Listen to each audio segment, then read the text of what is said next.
इस वीडियो में बिहार स्पेशल का फुल मॉक टेस्ट को रिवीजन करेंगे फास्ट में। जिसमें पहला प्रश्न, चिरांद सारण नौपाषाणिक स्थल के संदर्भ में निम्नलिखित कथन पर विचार करना है। विचार तीनों कथन इसमें सही दिया गया। जिसमें पहला कथन है, यहाँ से अत्यधिक मात्रा में हिरण के सींगों से बने परिष्कृत उपकरण मिले हैं। चिरांद सारण से, बिहार में जो चिरांद सारण है वहां से अत्यधिक मात्रा में हिरण के सींगों से बने परिष्कृत उपकरण मिले हैं। चिरांद सारण इस पुरातात्विक स्थल की खुदाई सर्वप्रथम 1962-63 में वी.के. मिश्रा के नेतृत्व में किया गया था। चिरांद सारण की जो है खुदाई पुरातात्विक स्थल की सबसे पहले 1962-63 में वी.के. मिश्रा के नेतृत्व में किया गया था। चिरांद के मूल निवासी धान, गेहूं, मूंग और मसूर की खेती की पूरी तरह से परिचित थे। चिरांद सारण नौपाषाणिक स्थल के मूल निवासी जो थे यहाँ के धान, गेहूं, मूंग और मसूर की खेती से पूरी तरह से परिचित थे। नेक्स्ट प्रश्न है, शतपथ ब्राह्मण में विदेह राज्यगमन और अग्नि और अग्नि के पूर्व की ओर बढ़ने का प्रसिद्ध आख्यान है। इस संदर्भ में निम्नलिखित में से कौन सा पुरोहित जो था या राजा विदेह माधव के साथ था? यह थे ऋषि गौतम राहुगण थे। नेक्स्ट है, सूची एक सूची दो को मिलाना, जिसमें महाजनपद काल और मौर्य काल के अधिकारी का वर्णन किया गया। संबंधित कार्य विभाग है, जिसमें शैलिक जो होते थे, शैलिक थे चुंगी या सीमा शुल्क वसूलने वाले अधिकारी थे। महाजनपद काल मौर्य काल के अधिकारी जो थे शैलिक ये थे, चुंगी या सीमा शुल्क वसूलने वाले अधिकारी होते थे। तुंडलिक जो होते थे या माप तौल और अनाज का मुख्य निरीक्षक होते थे। तुंडलिक जो होते थे महाजनपद काल या मौर्य काल के अधिकारी जो थे, ये तुंडलिक, इनका कार्य था माप तौल और अनाजों का मुख्य निरीक्षण करना था। रज्जुक जो थे या भूमि की पैमाइश, सर्वे और न्याय करने वाले अधिकारी को रज्जुक कहते थे। रज्जुक होते थे भूमि की पैमाइश, सर्वे और न्याय करने वाले अधिकारी। स्थानिक जो होते थे नगरों के भीतर शांति व्यवस्था बनाए रखने वाले अधिकारी को स्थानिक कहते हैं। स्थानिक जो थे नगर के भीतर शांति व्यवस्था बनाए रखने वाले अधिकारी को स्थानिक कहते थे। नेक्स्ट, अंग महाजनपद के संदर्भ में निम्नलिखित कथनों पर कौन सा असत्य है? अंग महाजनपद के बारे में असत्य कथन के बारे में बताना है। असत्य कथन जो इसमें है, असत्य कथन यहाँ पे दिया गया, मगध के प्रतापी राजा बिंदुसार ने अंग के अंतिम राजा बृहदत्त को हराकर इसे मगध में मिलाया था। यह गलत है। जबकि मगध के प्रतापी राजा जो थे ये थे बिंबिसार ने अंग के अंतिम राजा बृहदत्त को हराया था, इसे मगध में मिला लिया था। बिंबिसार थे, बिंदु नहीं बिंबिसार थे। नेक्स्ट है, अर्थवेद में अंग देश के लोगों का उल्लेख मगध के साथ बहुत ही निम्न संदर्भ में मिलता है। अर्थवेद में अंग देश के लोगों का उल्लेख मगध के साथ बहुत ही निम्न संदर्भ में मिलता है। सही है। महाभारत और पुराणों के अनुसार अंग साम्राज्य के संस्थापक राजा अंग थे, जो दीर्घतमस के पुत्र थे। महाभारत और पुराण के अनुसार अंग साम्राज्य के संस्थापक जो थे राजा अंग थे, जो दीर्घतमस के पुत्र थे। दीर्घतमस के पुत्र अंग थे। नेक्स्ट, बुद्ध के समय अंग की प्रसिद्ध राजधानी चंपा का वास्तुकार महागोविंद। बुद्ध के समय अंग की प्रसिद्ध राजधानी चंपा का वास्तुकार जो थे वह थे महागोविंद थे। नेक्स्ट, अगला प्रश्न है, मगध नरेश बिंबिसार की वैवाहिक और विदेश नीति के संदर्भ में निम्नलिखित कथन पर विचार करना है। इसमें से कितने कथन सत्य दिए गए हैं? तो 1 और 3 सत्य है। 1 और 3 कथन सत्य दिए गए हैं। जिसमें है पहला कथन, उसने मगध नरेश बिंबिसार ने कौशल राज प्रसेनजित की बहन महाकौशला से विवाह किया। विवाह कर काशी प्रांत दहेज राजस्व हेतु प्राप्त किया था। मगध नरेश बिंबिसार की वैवाहिक और विदेशी नीति के बारे में बताया गया। जिसमें पहला, उन्होंने मगध नरेश बिंबिसार ने कौशल राज प्रसेनजित की बहन महाकौशला से विवाह कर काशी प्रांत को दहेज में प्राप्त किया था। तो बिंबिसार ने 3 विवाह किए थे। नेक्स्ट है, जिसमें और उसने अवंती के शक्तिशाली राजा चंद्रप्रकोट से के पांडु पीलिया रोग के इलाज के लिए अपने राजवैद्य जीवक को काशी भेजा। काशी नहीं भेजे थे, वह उज्जैन भेजे थे। मगध नरेश बिंबिसार अवंती के शक्तिशाली राजा चंद्रप्रकोट के पांडु पीलिया रोग के इलाज के लिए अपने राजवैद्य जीवक को उज्जैन भेजे थे। नेक्स्ट, उसने मद्र देश आधुनिक पंजाब की राजकुमारी क्षेमा और वैशाली की लिच्छवी राजकुमारी चेलना से विवाह किया था।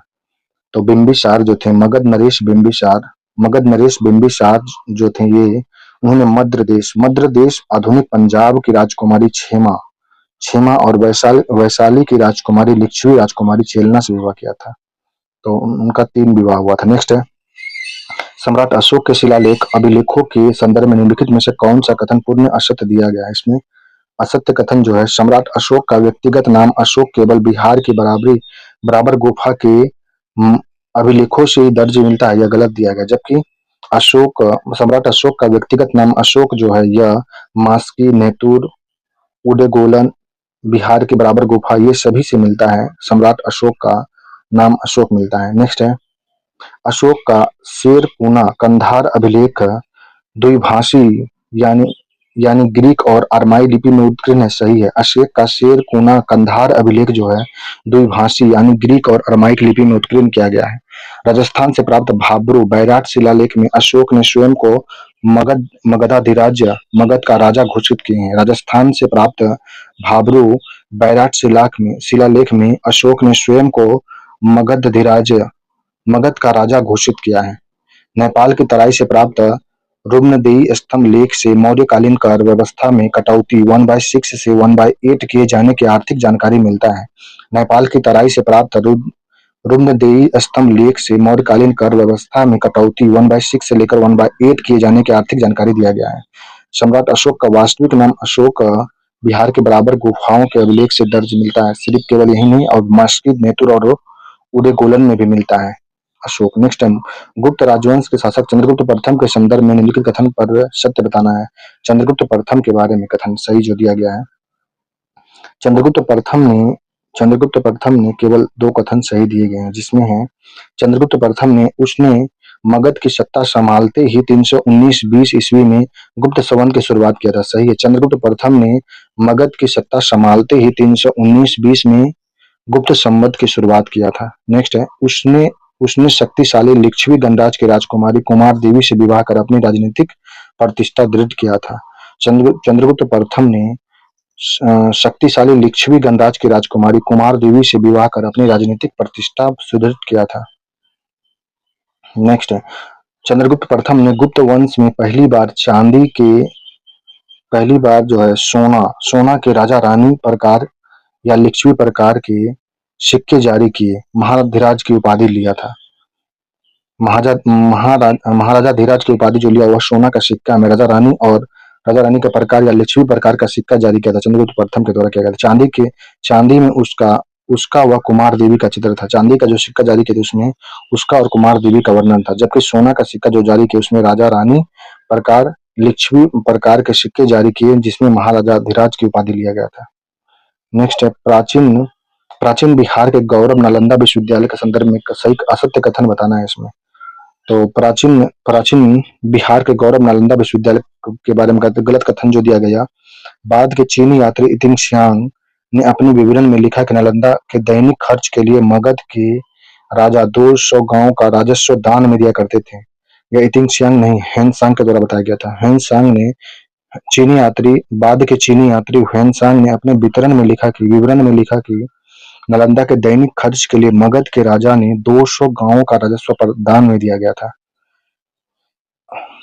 प्राचीन नालंदा विश्वविद्यालय जो था इसकी स्थापना गुप्त शासक कुमार गुप्त प्रथम के द्वारा किया गया था। नालंदा विश्वविद्यालय की स्थापना कुमार गुप्त प्रथम गुप्त शासक के द्वारा किया गया था। शक्रादित्य ने 5वीं शताब्दी के मध्य में किया था। कुमार गुप्त प्रथम ने शक्रादित्य ने 5वीं शताब्दी के मध्य में किया था। नालंदा विश्वविद्यालय की स्थापना गुप्त शासक कुमार गुप्त प्रथम शक्रादित्य ने 5वीं शताब्दी के मध्य में इसकी स्थापना नालंदा विश्वविद्यालय की स्थापना। प्रसिद्ध चीनी यात्री हेनसांग ने नालंदा विश्वविद्यालय में 1.5 वर्ष रुककर बौद्ध दर्शन का अध्ययन किया। इस समय यहाँ के कुलपति आचार्य शिलभद्र थे। प्रसिद्ध चीनी यात्री हेनसांग ने नालंदा विश्वविद्यालय में 1.5 वर्ष तक रुका और बौद्ध दर्शन का अध्ययन किया। उस समय वहां के कुलपति आचार्य शिलभद्र थे। नेक्स्ट है, तुर्क आक्रांता इख्तियाउद्दीन मोहम्मद बिन बख्तियार खिलजी ने तुर्क आक्रांता बख्तियार खिलजी ने 1193 ईस्वी में आसपास इसे आग लगाकर पूरी तरह नष्ट कर दिया था। 1193 ईस्वी में बख्तियार खिलजी ने आग लगाकर नालंदा विश्वविद्यालय को पूरी तरह से नष्ट किया था 1193 में। नेक्स्ट है, पाल राजवंश के महान शासक धर्मपाल के संदर्भ में निम्नलिखित कथन पर विचार करना है। पाल राजवंश के महान शासक धर्मपाल के बारे में विचार करना है, जिसमें 1 और 3 सही दिया गया, जिसमें है सत्य कथन जो 3 है, जिसमें पाल राजवंश के महान शासक धर्मपाल जो थे, उसने भागलपुर के पास विक्रमशिला विश्वविद्यालय और आधुनिक बांग्लादेश में सोमपुरा महाविद्यालय की स्थापना किया था। सही है। पाल वंश के महान शासक धर्मपाल ने भागलपुर के पास में विक्रमशिला विश्वविद्यालय की स्थापना धर्मपाल के द्वारा किया गया था। और आधुनिक बांग्लादेश में सोमपुर महाविहार की स्थापना किया गया था धर्मपाल के द्वारा। सोमपुर में आधुनिक बांग्लादेश में सोमपुरा विहार की स्थापना धर्मपाल के द्वारा किया गया था। कन्नौज के प्रसिद्ध त्रिपक्षीय संघर्ष में उसने प्रतिहार और राष्ट्रकूट शासकों को पूरी तरह से हराकर कन्नौज पर अस्थायी सरकार कर लिया था। यह कन्नौज का युद्ध में नहीं, यह था चक्रा युद्ध का। चक्रा युद्ध को नियुक्त किया था, यहाँ पे अस्थायी सरकार नहीं बनाया था, चक्रा युद्ध को नियुक्त किया था। कन्नौज के प्रसिद्ध त्रिपक्षीय संघर्ष में उसने प्रतिहार और राष्ट्रकूट शासक को पूरी तरह से हरा करके कन्नौज पर अधिकार नहीं किया, वहां पे चक्रा युद्ध को नियुक्त किया था। उसकी सांस्कृतिक और राजनीतिक उपलब्धियों के कारण गुजराती कवि सौंढल ने उसे उत्तरापद स्वामिनी की उपाधि दिया है। उत्तरापद स्वामिनी की उपाधि या धर्मपाल को उत्तरापद स्वामिनी की उपाधि धर्मपाल को सांस्कृतिक और राजनीतिक उपलब्धि के कारण गुजराती कवि सौंढल ने उसे उत्तरापद स्वामिनी की उपाधि दिया था। नेक्स्ट अगला प्रश्न है, प्राचीन बिहार आने वाले विदेशी यात्री और उनके आगमन कालखंड के समय निम्नलिखित युगों का सही सम्मिलित करना है, जिसमें हम मेगास्थनीज चंद्रगुप्त मौर्य के समय में आए थे। मेगास्थनीज चंद्रगुप्त मौर्य के समय में भारत आए थे। फाहियान जो थे चंद्रगुप्त द्वितीय विक्रमादित्य के समय में, ह्वेनसांग हर्षवर्धन के समय में, इतिंगश्यांग जो थे परवर्ती गुप्तों के समय आए थे, इतिंगश्यांग। नेक्स्ट है मिथिला तिरहुत के कर्नाट राजवंश के संदर्भ में निम्नलिखित कथनों पर विचार करना। मिथिला तिरहुत के कर्नाट राजवंश के संदर्भ में सही कथन पर विचार करना, जिसमें तीनों कथन सही दिया गया। कर्नाट वंश का संस्थापक नान्यदेव 1097 में, कर्नाट वंश के संस्थापक नान्यदेव थे 1097 ईस्वी में, जिसने शिमरावगढ़ नेपाल सीमा के पास को अपनी राजधानी बनाया था। कर्नाट वंश के संस्थापक नान्यदेव ने अपनी राजधानी शिमरावगढ़ नेपाल सीमा के पास को अपना राजधानी बनाया था। नेक्स्ट, कला साहित्य और सांस्कृतिक के अभूतपूर्व विकास के कारण कर्नाट वंश के शासन को मिथिला का स्वर्ण युग कहा गया था। कला साहित्य और संस्कृति के अभूतपूर्व विकास के कारण कर्नाट वंश के शासन काल में मिथिला को स्वर्ण युग कहा गया है। मिथिला को स्वर्ण युग कहा गया था कि कला साहित्य और संस्कृति के अभूतपूर्व विकास के कारण कर्नाट वंश के शासक को मिथिला का स्वर्ण युग कहा गया था। इस वंश के अंतिम शासक हरि सिंह देव के समय दिल्ली के सुल्तान गयासुद्दीन तुगलक ने बिहार और मिथिला पर आक्रमण किया था। कर्नाट वंश के अंतिम शासक हरि सिंह देव के समय दिल्ली के सुल्तान गयासुद्दीन तुगलक ने बिहार और मिथिला पर आक्रमण किया था 1325 से 24 के बीच में, 1324-25 में। नेक्स्ट, बख्तियार खिलजी के बिहार आक्रमण के समय पाल वंश का शासक कौन था, जिसने बिना युद्ध किए आत्मसमर्पण कर दिया, वह भाग खड़ा हुआ था? वो था इंद्रद्युम्रपाल थे, इंद्रद्युम्रपाल। बख्तियार खिलजी के बिहार आक्रमण के समय पाल वंश का शासक जिन्होंने बिना युद्ध किए आत्मसमर्पण कर दिया था, वह थे इंद्रदुम्रपाल थे। नेक्स्ट है, गयासुद्दीन तुगलक के बंगाल और मिथिला अभियान 1324-25 के समय तिरहुत के कर्नाट वंशीय शासक को अपनी राजधानी सिमरावगढ़ छोड़कर नेपाल की पहाड़ियों में शरण लेना पड़ा था, हरि सिंह देव को। गयासुद्दीन तुगलक के समय बंगाल और मिथिला अभियान 1324-25 में तिरहुत के कर्नाट वंशीय शासक हरि सिंह देव को अपनी राजधानी सिमरावगढ़ छोड़कर नेपाल की पहाड़ी में शरण लेना पड़ा था। नेक्स्ट है अगला, बिहार को दिल्ली सल्तनत के अधीन करने वाला पहला सुल्तान कौन था, जिसने 1225 ईस्वी में हसामुद्दीन एवज को पराजित कर मल्लिक जानी को बिहार का पहला सूबेदार नियुक्त किया था? यह था शमसुद्दीन इल्तुतमिश था। बिहार को दिल्ली सल्तनत के अधीन करने वाला पहला सुल्तान था शमसुद्दीन इल्तुतमिश, जिसने 1225 ईस्वी में हसामुद्दीन एवज को पराजित कर मल्लिक जानी को बिहार का पहला सूबेदार नियुक्त किया था। यह था शमसुद्दीन इल्तुतमिश था। नेक्स्ट, सुल्तान फिरोज शाह तुगलक के काल में बिहार का सबसे प्रसिद्ध सूबेदार कौन था, जिसका मकबरा बिहार शरीफ की पहाड़ी पर स्थित है और उसे मल्लिक इब्राहिम बया के नाम से जाना जाता है? यह मल्लिक इब्राहिम बया था। सुल्तान फिरोज शाह तुगलक के समय बिहार का सबसे प्रसिद्ध सूबेदार कौन था, जिसका मकबरा बिहार शरीफ की पहाड़ी पर स्थित है और उसे मल्लिक इब्राहिम बया के नाम से जाना जाता है?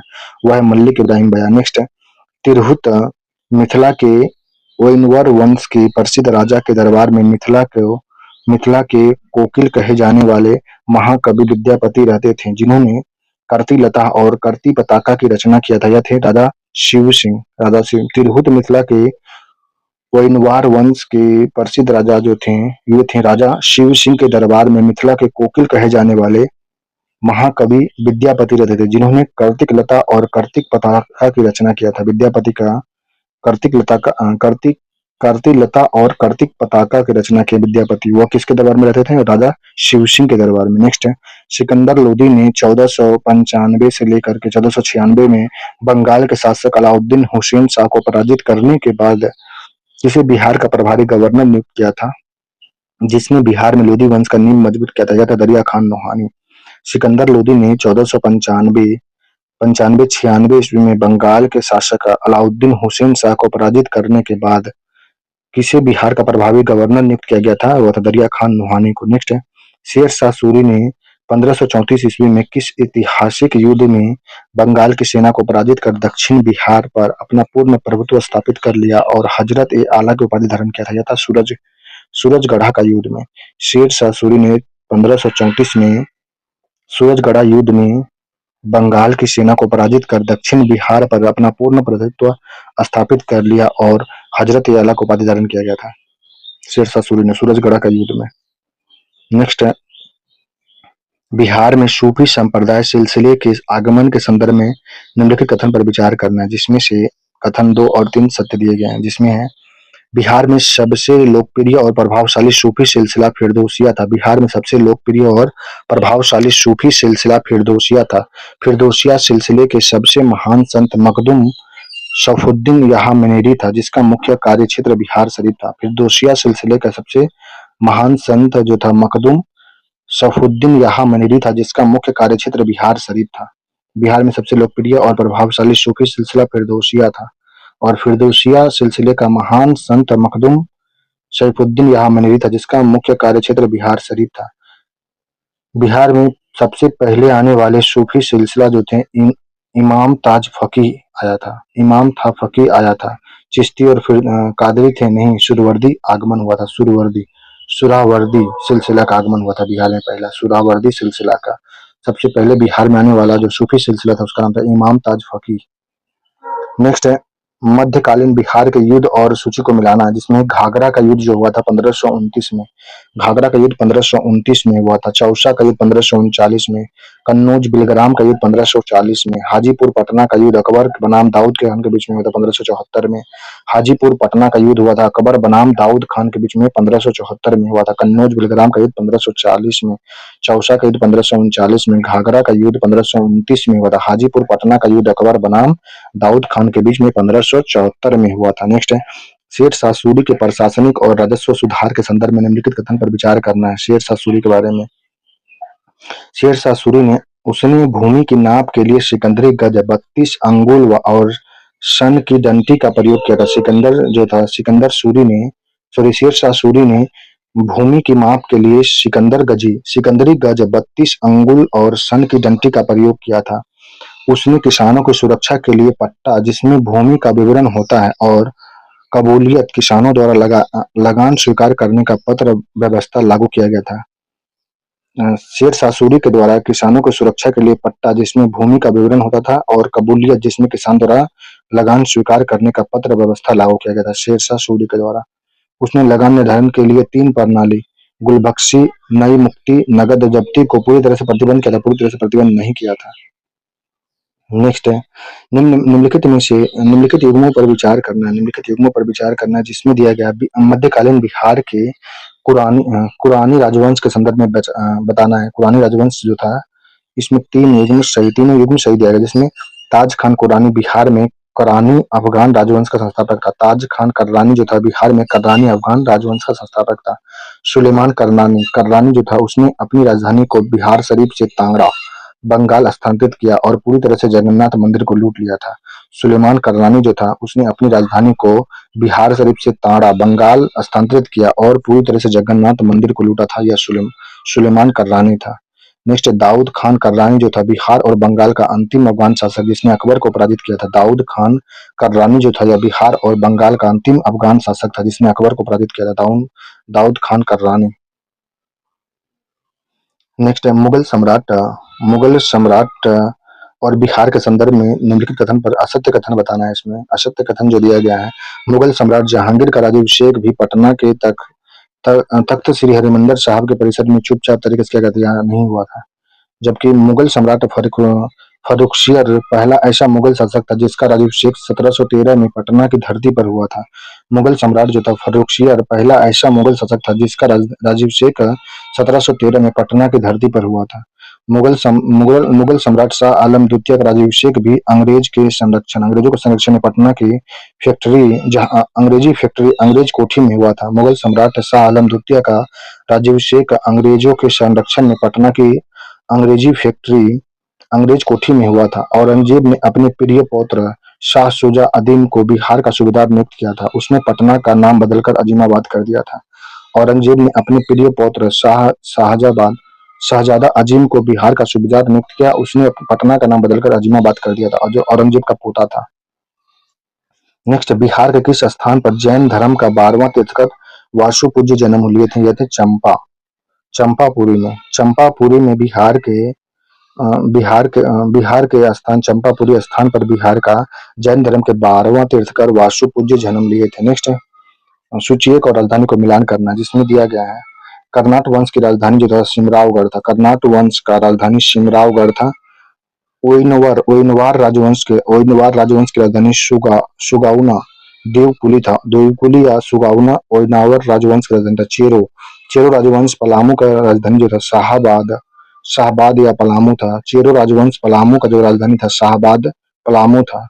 राजा मानसिंह मुगल काल के जो थे इनका राजधानी था रोहतासगढ़ था। राजा मानसिंह मुगल काल में रोहतासगढ़ इसकी राजधानी था। राजा मानसिंह का रोहतासगढ़ था राजधानी। नेक्स्ट है चेरो राजवंश पलामू का जो था शाहबाद पलामू था राजधानी। कोइनवार राजवंश का राजधानी था या सुगाउना देवकुली था। कर्नाट राजवंश का राजधानी था सिमरावगढ़। नेक्स्ट, सिख धर्म और मध्यकालीन बिहार के अंत संघर्ष के संदर्भ में निम्नलिखित कथन पर विचार करना है। सिख धर्म और मध्यकालीन बिहार के अंतर्गत निम्नलिखित कथन पर विचार करना, जिसमें दो कथन सही दिया गया। जिसमें सिख धर्म के संस्थापक गुरु नानक देव ने अपनी उदासियों यात्राओं के दौरान पटना, मुंगेर, भागलपुर और राजगीर की यात्रा किया था। सिख धर्म के संस्थापक गुरु नानक देव ने अपनी उदासियों मतलब यात्राओं के दौरान पटना, मुंगेर, भागलपुर और राजगीर की यात्रा किया था। 4 जगह की यात्रा किया था। सिख के 10वें गुरु गोविंद सिंह का जन्म 22 दिसंबर 1666 को पटना साहिब में हुआ था। सिख धर्म के 10वें गुरु गोविंद सिंह का जन्म 22 दिसंबर 1666 को पटना साहिब में हुआ था। सिख धर्म के संस्थापक गुरु नानक ने अपनी यात्राओं के दौरान पटना, मुंगेर, भागलपुर, राजगीर का यात्रा किया था। नेक्स्ट है मध्यकालीन बिहार की चित्रकला शैली पाल शैली के पतन के बाद सल्तनत और मुगल काल में स्थापत्य कला के संदर्भ में निम्नलिखित कथन पर विचार करना, जिसमें दिया गया है बिहार में तुगलक कला का सबसे पहला और प्रामाणिक उदाहरण दौलतगंज स्थान मल्लिक इब्राहिम बया का मकबरा से मिलता है। बिहार में तुगलक कला का सबसे पहला और प्रामाणिक उदाहरण जो है दौलतगंज स्थित मल्लिक इब्राहिम बया का मकबरा से प्राप्त होता है। नेक्स्ट, मनेर स्थित मखदूम शाह दौलत का मकबरा छोटी दरगाह बिहार में मुगल स्थापत्य कला का सबसे सुंदर और उत्कृष्ट उदाहरण माना जाता है, जिसे जहांगीर के काल में सूबेदार इब्राहिम खान काकर ने बनवाया था।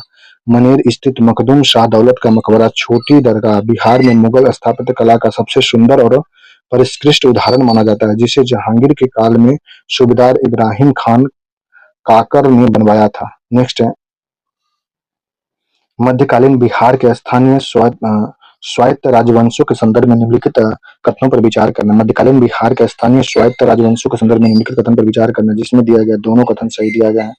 भोजपुर के उज्जैन राजपूतों के शासक राजा दलपत शाही ने अकबर और जहांगीर के खिलाफ विद्रोह किया था। भोजपुर के उज्जैनिया राजपूतों के शासक राजा दलपत शाही ने अकबर और जहांगीर के खिलाफ विद्रोह किया था, सही है। दूसरा कथन है दरभंगा राजा खंडवाला वंश की स्थापना महेश ठाकुर ने किया, जिन्हें मुगल सम्राट अकबर ने उसकी विद्वता से प्रभावित होकर संपूर्ण मिथिला को जमींदारी सौंप दिया था। दरभंगा राजा खंडवाला वंश की स्थापना महेश ठाकुर ने किया, जिन्हें मुगल सम्राट अकबर ने उसकी विद्वता से प्रभावित होकर संपूर्ण मिथिला जमींदारी दे दिया गया था इसको। नेक्स्ट है 1763 में मीर कासिम ने पटना की अंग्रेजी फैक्ट्री पर अधिकार कर लिया। इस घटना के समय पटना फैक्ट्री का मुख्य अंग्रेज एजेंट कौन था जिसने बाद में मीर कासिम के आदेश पर मौत के घाट उतार दिया गया था? यह था विलियम एलिस। विलियम एलिस था। 1763 में मीर कासिम ने पटना की अंग्रेजी फैक्ट्री पर अधिकार कर लिया था। इस घटना के समय पटना फैक्ट्री का मुख्य अंग्रेज एजेंट जो था विलियम एलिस था, जिसे मीर कासिम के आदेश पर मौत की घाट उतार दिया गया। मीर कासिम के आदेश पर पटना का जो था एजेंट था वह था विलियम एलिस को मौत का घाट उतार दिया गया था। नेक्स्ट है प्लासी के युद्ध 1757 के बाद लॉर्ड क्लाइव ने मीर जाफर को बंगाल का नवाब बनाया था। इस व्यवस्था के तहत किसे बिहार का उप नवाब नियुक्त किया गया जो अंग्रेज का वफादार था? यह था मीरन था। मीरन जो था यह था मीरन जो था यह शक्ति शक्ति वास्तविक था। इसका मीरन के पास वास्तविक शक्ति था। यह मीर जाफर का पुत्र था मीरन। प्लासी के युद्ध 1757 के बाद लॉर्ड क्लाइव ने मीर जाफर को बंगाल का नवाब बनाया। इस व्यवस्था के तहत किस बिहार का उप नवाब नियुक्त किया गया था? बिहार का उप नवाब नियुक्त किया गया था और मीरन को, जो बिहार का जो अंग्रेजों का वफादार था। सिताब राय को जो बनाया गया था 1765 में संधि के बाद बनाया गया था। संधि के बाद सिताब राय को बनाया गया था। बिहार में यूरोपीय व्यापारिक कंपनियों के आगमन और उसकी फैक्ट्री की स्थापना के संदर्भ में सही कथन पर विचार करना है, जिसमें बिहार में जो है फैक्ट्री, तीनों कथन गलत दिए गए हैं। जिसमें पहला कथन दिया गया था बिहार में पहला आने वाला यूरोपीय व्यापारी अंग्रेज थे जो हुगली और नागौर द्वारा पटना आकर मुख्य रूप से सूती वस्त्र और मसाले खरीद किए थे। यह गलत है, आने वाले अंग्रेज नहीं थे। दूसरा था डच व्यापारी ने पटना में अपना पहला फैक्ट्री वर्ष 1932 में स्थापित की थी, जहां वर्तमान में गवर्नमेंट प्रिंटिंग प्रेस है। 32 में तो स्थापित करें, प्रिंटिंग प्रेस वहां पे नहीं है। नेक्स्ट है ब्रिटिश ईस्ट इंडिया कंपनी ने पटना में गुलजारबाग में अपना अस्थायी फैक्ट्री वर्ष 1651 में स्थापित किया, जो वर्तमान पटना कॉलेज के उत्तरी भवन का हिस्सा है। यह सही हो सकता है। कितने कथन सत्य हैं? तीनों कथन इसमें गलत दिए गए हैं। 1 2 3। नेक्स्ट बिहार के आधुनिक विद्रोह आंदोलन के बारे में बताया गया, जिसमें संथाल विद्रोह जो 1556 में हुआ था, सिंधु कान्हू चांद भैरव के नेतृत्व में हुआ था। संताल भैरव जो हुआ था, सिद्धू कान्हू चांद भैरव, फूलो जानो दो बहन भी थी इसमें, 1555-56 में हुआ था। मुंडा या उलगुलान जो हुआ था 1899 से 1900 ईस्वी में बिरसा मुंडा धरती आबा के नेतृत्व में। मुंडा उलगुलान जो 1899 से 1900 ईस्वी में आंदोलन हुआ, बिरसा मुंडा के नेतृत्व में हुआ था, धरती आबा इनका नाम रखा गया था। ताना भगत आंदोलन 1914 में हुआ था। ताना भगत आंदोलन 1914 में हुआ था। जतरा भगत गुमला या छोटा नागपुर में हुआ था। जतरा भगत के नेतृत्व में ताना भगत आंदोलन हुआ था। लोटा विद्रोह 1856 में हुआ था। लोटा विद्रोह मुजफ्फरपुर रेल के कैदियों के बीच में लोटा विद्रोह हुआ था 1856 में। नेक्स्ट 1857 के महान संग्राम में बाबू कुंवर सिंह की भूमिका के संदर्भ पर विचार करना है। बाबू कुंवर सिंह की भूमिका पर विचार करना, जिसमें जगदीशपुर के 80 वर्षीय जमींदार बाबू कुंवर सिंह ने दानापुर कैंट के विद्रोही सैनिकों को आरा पहुंचने पर 25 जुलाई 1857 को विद्रोह का नेतृत्व संभाल लिया था। सही कथन दिया गया, सही है। दूसरा कथन था उन्होंने आरा में अंग्रेज के किले को घेर लिया और कैप्टन डनमर को कमान वाली अंग्रेज सेना को बुरी तरह पराजित किया था। जगदीशपुर के 80 वर्षीय जमींदार बाबू कुंवर सिंह ने दानापुर कैंट के विद्रोही सैनिकों के आरा पहुंचने पर 25 जुलाई 1857 को विद्रोह का नेतृत्व संभाला। 25 जुलाई 1857 को नेतृत्व संभाले थे जगदीशपुर के राजा वीर कुंवर सिंह। नेक्स्ट है उन्होंने आरा में अंग्रेजों के किले को घेर लिया और कैप्टन डनबर को कमान वाली अंग्रेज सेना को बुरी तरह पराजित कर दिया था। अपनी गुरिल्ला युद्ध नीति के तहत उन्होंने उत्तर प्रदेश आजमगढ़ में भी अंग्रेज को हराया था तथा 26 अप्रैल 1858 को घाव के कारण उसकी मृत्यु हो गई थी। 26 अप्रैल 1858 को, मतलब कि 25 जुलाई 57 को नेतृत्व संभाले थे और 26 अप्रैल 1858 को घाव के कारण उनका मृत्यु हो गया था। अपनी गुरिल्ला युद्ध नीति के तहत उन्होंने उत्तर प्रदेश आजमगढ़ में अंग्रेज को भी हराया था। नेक्स्ट है बंगाल से अलग कर बिहार को एक स्वतंत्र प्रांत बनाने के आंदोलन के संदर्भ में निम्नलिखित कथन पर विचार करना है, जिसमें है बंगाल से अलग करने के बाद कथन, केवल एक कथन सही इसमें है। कितने कथन सही थे? एक कथन सिर्फ सही दिया गया, जो कथन है यही है। बिहार दरबार में 12 दिसंबर 1911 को, दिल्ली दरबार में 12 दिसंबर 1911 में सम्राट जॉर्ज 25 ने पंचम ने बिहार और उड़ीसा को बंगाल से अलग करने का घोषणा किया था। 1 अप्रैल 1912 को प्रभावी हो गया था यह। 1 अप्रैल 1912 को प्रभावी हुआ था। 12 दिसंबर 1911 को जॉर्ज पंचम ने घोषणा किया था।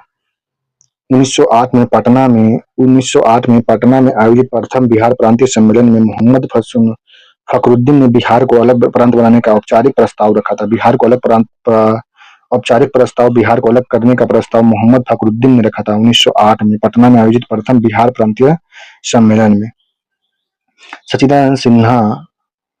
सच्चिदानंद सिन्हा और महेश नारायण ने बिहार टाइम्स पत्रिका के माध्यम से बिहारियों के लिए नारा बुलंद किया था। सच्चिदानंद सिन्हा और महेश नारायण ने बिहार टाइम्स पत्रिका के माध्यम से बिहारियों के लिए नारा बुलंद किए थे। जबकि 1908 में पटना में आयोजित प्रथम बिहार प्रांतीय सम्मेलन में मोहम्मद फखरुद्दीन ने बिहार को अलग प्रांत बनाने का औपचारिक घोषणा किया था। दिल्ली दरबार में 1911 में 12 दिसंबर 1911 को सम्राट जॉर्ज पंचम ने बिहार और उड़ीसा को बंगाल से अलग करने का घोषणा किया, जो 1 अप्रैल 1912 को प्रभावी हुआ था। 1 अप्रैल 1912 को प्रभावी हो गया था। तो इनमें से कोई भी कथन सही नहीं था, इसलिए सही करके पढ़े हैं। लेकिन नेक्स्ट है, बिहार में क्रांतिकारी राष्ट्रवादी के प्रथम चरण के संदर्भ में निम्नलिखित कथन पर विचार करना है। बिहार में जो क्रांतिकारी, तीनों कथन सत्य दिए गए हैं। जैसे बंकिम चंद्र मिश्र ने वर्ष 1913 में पटना में अनुशीलन समिति की एक शाखा की स्थापना किया था। बंकिम चंद्र मित्र ने 1913 में पटना में अनुशीलन समिति की एक शाखा की स्थापना किया। सचिंद्र नाथ सान्याल ने ढाका अनुशीलन समिति के सहयोग से बिहार में युवाओं को बम बनाने और हथियार के प्रशिक्षण के लिए संगठित किया था। भागलपुर में रेवती नाग और यदुनाथ सरकार ने गुप्त क्रांतिकारी गतिविधियों का संचालन किया था। बंकिम चंद्र मित्र ने वर्ष 1913 में पटना में अनुशीलन समिति की एक शाखा स्थापित किया था। सचिंद्र नाथ सान्याल ने ढाका अनुशीलन समिति के सहयोग से बिहार में युवाओं को बम बनाने और हथियार के प्रशिक्षण के लिए संगठित किया था। भागलपुर में रेवती नाग और यदुनाथ सरकार ने गुप्त क्रांतिकारी गतिविधियों का संचालन किया था। नेक्स्ट है, असहयोग आंदोलन के दौरान बिहार में हुई गतिविधि के संदर्भ में निम्नलिखित कथन पर विचार करना है, जिसमें है मौलाना मजरुल केवल 2 कथन सही दिया गया, इसमें केवल दूसरा कथन सही दिया गया। मजरुल हक ने सदाकत आश्रम से ही राष्ट्रीय चेतना के प्रसार के लिए द मदरलैंड नामक एक राष्ट्रवादी अंग्रेजी समाचार पत्र निकाला था। मजरुल हक ने सदाकत आश्रम से ही राष्ट्रीय चेतना के प्रसार के लिए द मदरलैंड नामक एक राष्ट्रवादी अंग्रेजी समाचार पत्र निकालना शुरू किया था। नेक्स्ट है, मौलाना मजरुल हक ने पटना में दीघा में खेरू मियां दंदनी स्वयं को जमीन का सदाकत आश्रम नहीं बनाया गया था। नेक्स्ट है,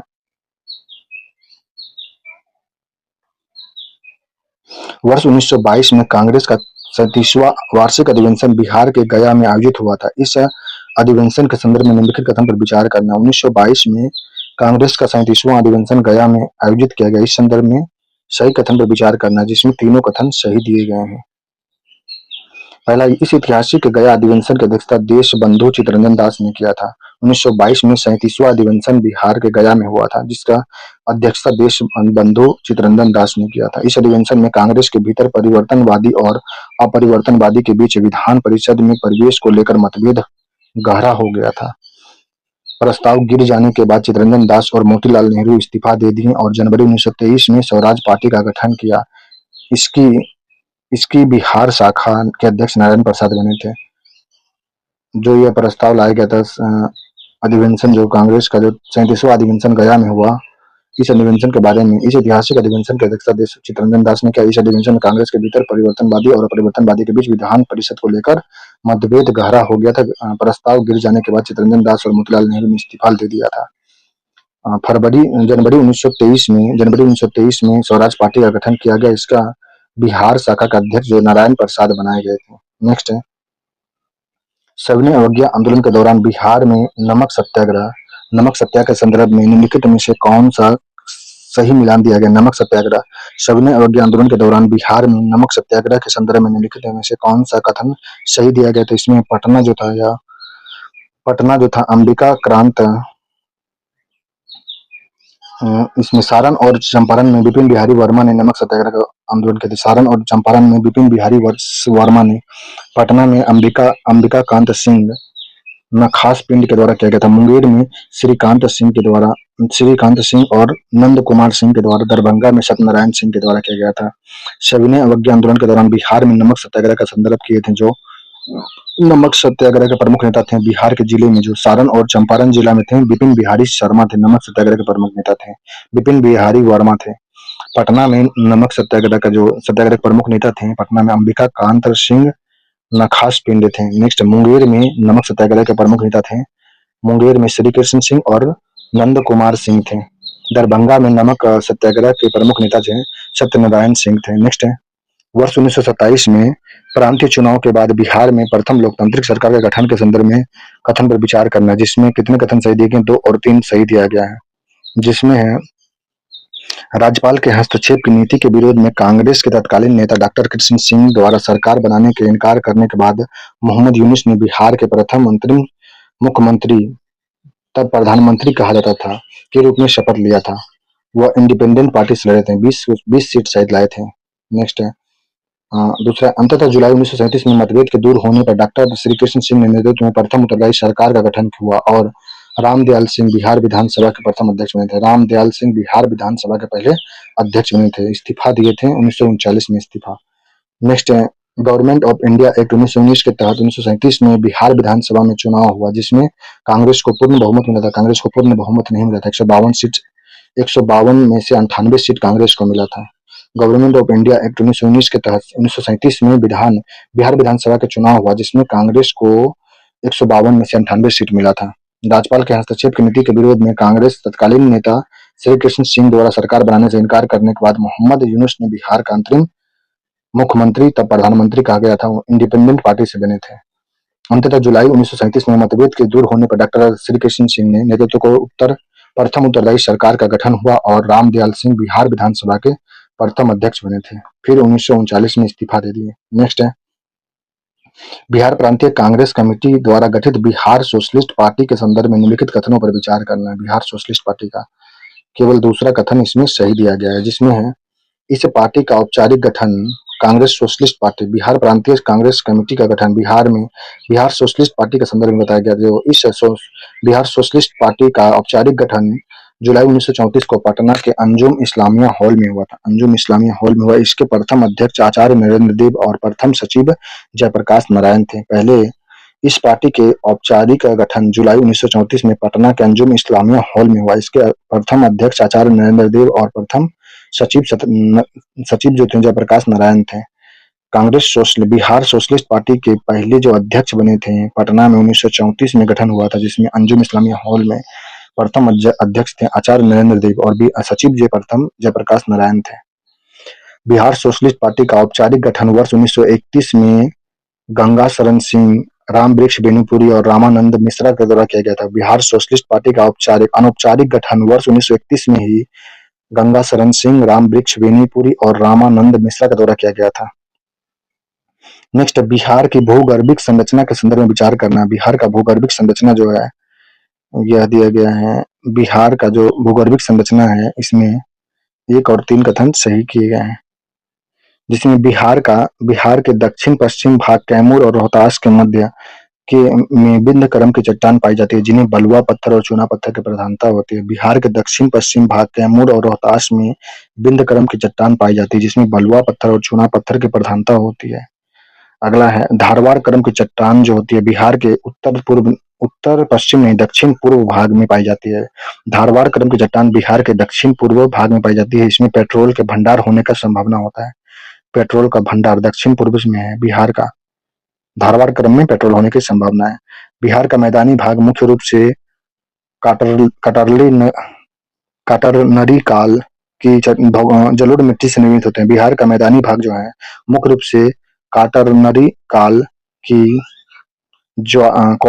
काल की जलोढ़ मिट्टी से निर्मित है। बिहार का मैदानी भाग जलोढ़ मिट्टी से निर्मित है। नेक्स्ट है, बिहार के जल स्रोत और उसकी अवस्थिति निम्नलिखित में से विचार करना है। जल स्रोत जो है किसमें युग्म, तीन युग्म इसमें सही दिया गया, जिसमें काकोलत जलप्रपात नवादा में है, काकोलत जलप्रपात नवादा में, धुआं कुंड जलप्रपात सासाराम रोहतास में है, मंझर में, अनुपम झील कैमूर में, अनुपम झील कैमूर में, कुशेश्वर पक्षी अभ्यारण्य सहरसा नहीं दरभंगा में, कुशेश्वर पक्षी अभ्यारण्य दरभंगा में, अनुपम झील कैमूर में, धुआं कुंड जलप्रपात सासाराम रोहतास मंझर में है, काकोलत जलप्रपात नवादा में है। नेक्स्ट है, भारतीय वन स्थिति रिपोर्ट ISFR के अनुसार बिहार के वन आवरण के संदर्भ में कथन पर विचार करना। वन आवरण जो बिहार का है, बिहार के क्षेत्रफल के अनुसार सबसे अधिक वन आवरण वाला जिला कैमूर है। बिहार के क्षेत्रफल के अनुसार सबसे अधिक वन आवरण वाला जिला कैमूर है। प्रतिशत के आधार पर बिहार का सबसे कम वन आवरण वाला जिला शेखपुरा है। प्रतिशत के आधार पर बिहार में सबसे कम आवरण वाला जिला शेखपुरा है। नेक्स्ट है, सूची 1 को सूची 2 से मिलाना, जिसमें बूढ़ी गंडक जो है, बूढ़ी गंडक का उद्गम स्थल, बूढ़ी गंडक नदी जो है या बूढ़ी गंडक नदी का उद्गम स्थल है चौतरवा चोर, चौतरवा चोर पश्चिम चंपारण सोमेश्वर श्रेणी से निकलता है। बूढ़ी गंडक चौतरवा चौर पश्चिम चंपारण सोमेश्वर श्रेणी से निकलता है। पुनपुन नदी जो है पलामू नदी से निकलती है। पुनपुन नदी जो है पलामू से इसका उद्गम स्थल पुनपुन नदी का पलामू में है। कमला नदी का नेपाल महाभारत श्रेणी मधुबनी परिवेश इसका जयनगर में होता है। जयनगर में कमला नदी जो है नेपाल से निकलती है, महाभारत श्रेणी की है। मधुबनी में इसका प्रवेश होता है, कमला नदी का जयनगर में होता है, प्रवेश होता है। नेक्स्ट है, करमनासा नदी जो है या सरोदाग विंध्याचल से निकलता है, उद्गम स्थल है सरोदाग विंध्याचल से करमनासा नदी का उद्गम है। बिहार में करमनासा नदी का उद्गम जो है सरोदाग विंध्याचल से है। कमला का जो है उद्गम है नेपाल महाभारत श्रेणी से निकलता है। मधुबनी जयनगर में प्रवेश करती है कमला नदी बिहार में। नेक्स्ट है, पुनपुन नदी जो है यह पलामू से उद्गम इसका होता है। बूढ़ी गंडक का जो उद्गम स्थल यह है चौतरवा चौर पश्चिम चंपारण सोमेश्वर श्रेणी से बूढ़ी गंडक निकलता है। नेक्स्ट है, अगला, बिहार के किस प्रशासनिक प्रभाग या क्षेत्र में बलथर मिट्टी की संकीर्ण पट्टी मुख्य रूप से पाई जाती है। यह मिट्टी जो है बलथर मिट्टी को लाल या पीली मिट्टी भी कहते हैं, लाल मिट्टी है। गंगा के मैदान और छोटा नागपुर पठार से मिलान क्षेत्र में दक्षिण सीमा में पाया जाता है। बिहार के किस प्रशासनिक भाग या क्षेत्र में बलथर मिट्टी की संकीर्ण पट्टी मुख्य रूप से पाई जाती है। यह पाई जाती है गंगा मैदान और छोटा नागपुर पठार के मिलान क्षेत्र दक्षिण सीमा में पाया जाता है। लाल या पीली मिट्टी बोलते हैं बलथर मिट्टी को। नेक्स्ट, बिहार के कृषि व्यवस्था और फसलों के संबंध में सही कथन पर विचार करना, जिसमें है 1 और 2 कथन सही दिया गया है। बिहार में मुख्य रूप से 3 कृषि जलवायु क्षेत्र में विभाजित किया गया, जिसमें एक है उप में 4 बांटा गया, जिसमें है 3 में 2 ए बी में बांटा गया है। बिहार में जूट का सर्वाधिक उत्पादन पूर्णिया जिला में होता है। बिहार में जूट का उत्पादन सबसे ज्यादा पूर्णिया में होता है। मक्का का उत्पादन और उत्पादकता जो है बेगूसराय में ज्यादा उत्पादकता है। दोनों कटिहार जिला और बिहार में शीर्ष स्थान गलत है। मक्का के उत्पादन में शीर्ष स्थान पे या कटिहार है। मक्का का उत्पादन में कटिहार शीर्ष स्थान पे है, उत्पादकता में बेगूसराय है।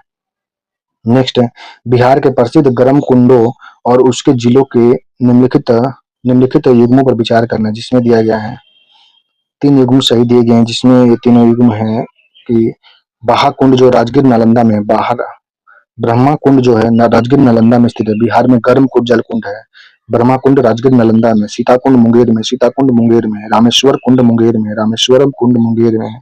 मखदुम कुंड राजगीर नालंदा, नानक कुंड भी इसे कहते हैं। मखदुम कुंड जो है राजगीर नालंदा में, नानक कुंड भी कहते हैं। गर्म कुंड बिहार में ब्रह्मा कुंड राजगीर नालंदा में, सीताकुंड मुंगेर में, रामेश्वर कुंड मुंगेर में, मखदुम कुंड राजगीर नालंदा, नानक कुंड भी इसे कहते हैं। नेक्स्ट है, दक्षिण बिहार की नदियों के गंगा में संगम स्थल के संदर्भ में निम्नलिखित कथन पर विचार करना है, जिसमें दिया गया है 2 सही कथन भी दिया गया। इसमें दूसरा कथन जो सही है, किऊल जो है किऊल नदी सूर्यगढ़ा लखीसराय के पास गंगा नदी में मिलती है। किऊल नदी जो है सूर्यगढ़ा लखीसराय के पास गंगा नदी में मिलती है, सही है। गिरिडीह से झारखंड में किऊल नदी जो है गिरिडीह से झारखंड में प्रवेश करती है। फल्गु नदी सीधे पटना शहर के निकट गंगा नदी में विलीन हो जाती है, नहीं, ताल क्षेत्र में बहती है फल्गु नदी। नेक्स्ट है, बिहार का वह एकमात्र जिला कौन सा है जिसकी सीमा नेपाल अंतर्राष्ट्रीय सीमा और उत्तर प्रदेश राज्य सीमा दोनों से स्पर्श करती पश्चिम चंपारण है। बिहार का एकमात्र जिला वह पश्चिम चंपारण जिसकी सीमा नेपाल और अंतर्राष्ट्रीय सीमा नेपाल से और उत्तर प्रदेश राज्य सीमा दोनों स्पर्श करती है, पश्चिम चंपारण है। बिहार में सिंचाई परियोजना और नहर प्रणालियों के संदर्भ में सही कथन पर विचार करना। बिहार में सिंचाई परियोजना और नहर प्रणालियों के संदर्भ में विचार करना, जिसमें दिया गया है यह 1 और 2 सही दिया गया है। त्रिवेणी नहर जो है त्रिवेणी नहर गंडक नदी के पास प्राप्त प्राप्त करती है और मुख्य रूप से पश्चिम चंपारण जिला को सिंचित करती है। त्रिवेणी नहर जो गंडक नदी के पास प्राप्त करती है और मुख्य रूप से पश्चिम चंपारण जिला को सिंचित करती है। सोन नहर परियोजना बिहार की सबसे पुरानी आधुनिक नहर सिंचाई परियोजना है। सोन नदी यह दोहरी रोहतास में बहती है। डिहरी रोहतास में सोन नहर परियोजना है। इसका निर्माण ब्रिटिश काल 1874 में हुआ था। सोन नहर का निर्माण ब्रिटिश के काल में 1874 में हुआ था। सोन नहर परियोजना बिहार का सबसे पुरानी आधुनिक नहर सिंचाई परियोजना जो टिहरी रोहतास में स्थित है। इसका निर्माण ब्रिटिश काल में 1874 में किया गया था। त्रिवेणी नहर गंडक नदी से पानी प्राप्त करती है और मुख्य रूप से पश्चिम चंपारण जिला में संचित करती है। बिहार में सिंचाई की सबसे बड़ा स्रोत 60% नहर है, आज भी नहर है। नलकूप नलकूप नहर नहीं है, 60% नलकूप है, उसके बाद नहर का स्थान आता है। बिहार में सिंचाई का सबसे बड़ा स्रोत 60% नलकूप है, उसके बाद नहर का स्थान आता है, दूसरे नंबर पे नहर होता है। नेक्स्ट है मंदार हिल जो है बांका में स्थित है। मंदार पर्वत बांका में स्थित है। बराबर की पहाड़ी जहानाबाद में स्थित है। जहानाबाद जिला में बराबर की पहाड़ी स्थित है। खड़गपुर की पहाड़ी जो है मुंगेर में स्थित है। खड़गपुर की पहाड़ियां मुंगेर में स्थित है। विपुलगिरी की पहाड़ रत्नागिरी पहाड़ियां नालंदा में। विपुलगिरी रत्नागिरी पहाड़ियां नालंदा में स्थित है। विपुलगिरी रत्नागिरी नालंदा में, खड़गपुर पहाड़ी मुंगेर में, बराबर पहाड़ियां जहानाबाद में, मंदार पर्वत जो है बांका में है। नेक्स्ट है बिहार की भौगोलिक औद्योगिक केंद्र में निम्नलिखित युग्मों पर विचार करना, जिसमें दिया गया है बरौनी जो तेल शोधक कारखाना और उर्वरक संयंत्र सही है। बरौनी तेल शोधक कारखाना और उर्वरक संयंत्र सही दिया गया है। अमजोर रोहतास में जो है पाइराइट उद्योग है। अमजोर रोहतास में पाइराइट के उत्पादन के बारे में। बाटा बाटा नगर दीघा पटना जो चमड़ा उद्योग सही है। बाटा नगर दीघा पटना में चमड़ा उद्योग सही है। अमजोर रोहतास में डालमिया नगर बंजरी सीमेंट के लिए रोहतास में स्थित है। अमजोर जो है रोहतास में जो है डालमिया नगर इसको कहते हैं। बंजरी सीमेंट के लिए रोहतास के लिए प्रसिद्ध है। अगला है इसमें मोरशोक मोढ़रा सारण डीजल इंजन कारखाना है। इसमें मोरहोश मढ़ौरा जो सारण में है डीजल इंजन कारखाना डीजल रेल इंजन कारखाना जो है मोरशो मढ़ौरा सारण में स्थित है। नेक्स्ट है बिहार की भौगोलिक सीमा और देशांतरीय विस्तार के संदर्भ में निम्नलिखित कथन पर विचार करना, जिसमें दिया गया केवल फर्स्ट कथन सही दिया गया। बिहार का अक्षांशीय विस्तार 24 डिग्री 20 मिनट 10 सेकेंड उत्तर से लेकर 27 डिग्री 31 मिनट 15 उत्तर के बीच में है। बिहार का अक्षांशीय विस्तार 24 डिग्री 20 मिनट 10 सेकेंड उत्तर से लेकर के 27 डिग्री 31 मिनट 15 उत्तर के बीच में स्थित है। बिहार के पूरब से पश्चिम की जो कुल लंबाई है बिहार का यह 483 है। उत्तर से दक्षिण की लंबाई जो इसका है 483, उत्तर 345 है। उत्तर से दक्षिण इसका 345 नहीं, पूरब से पश्चिम इसका 345 है।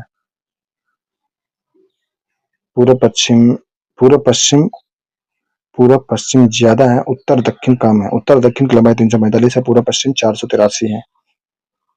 नेक्स्ट 2011 की जनगणना के अनुसार बिहार की भौगोलिक 2011 की जनसंख्या के आंकड़ों पर विचार कीजिए, जिसमें दिया गया है बिहार का जनसंख्या घनत्व 1106 व्यक्ति प्रति वर्ग किलोमीटर में है। भारत के सभी राज्यों में सर्वाधिक है। यूटी मिलाकर 6वां स्थान पे आता है। यूटी अगर मिला देंगे तो जनसंख्या में बिहार 6 नंबर पे है। 1106 व्यक्ति प्रति वर्ग किलोमीटर है, सबसे ज्यादा जनसंख्या तो बिहार का है। उसके बाद है बिहार में न्यूनतम जनसंख्या घनत्व वाला जिला जो है शिवहर है। शिवहर नहीं है, कैमूर है। न्यूनतम कैमूर का जिसका 488 है जनसंख्या घनत्व। शिवहर का 880 है। शिवहर का जनसंख्या घनत्व 880 है। कैमूर का 488 है। बिहार का सर्वाधिक लिंगानुपात वाला जिला गोपालगंज है।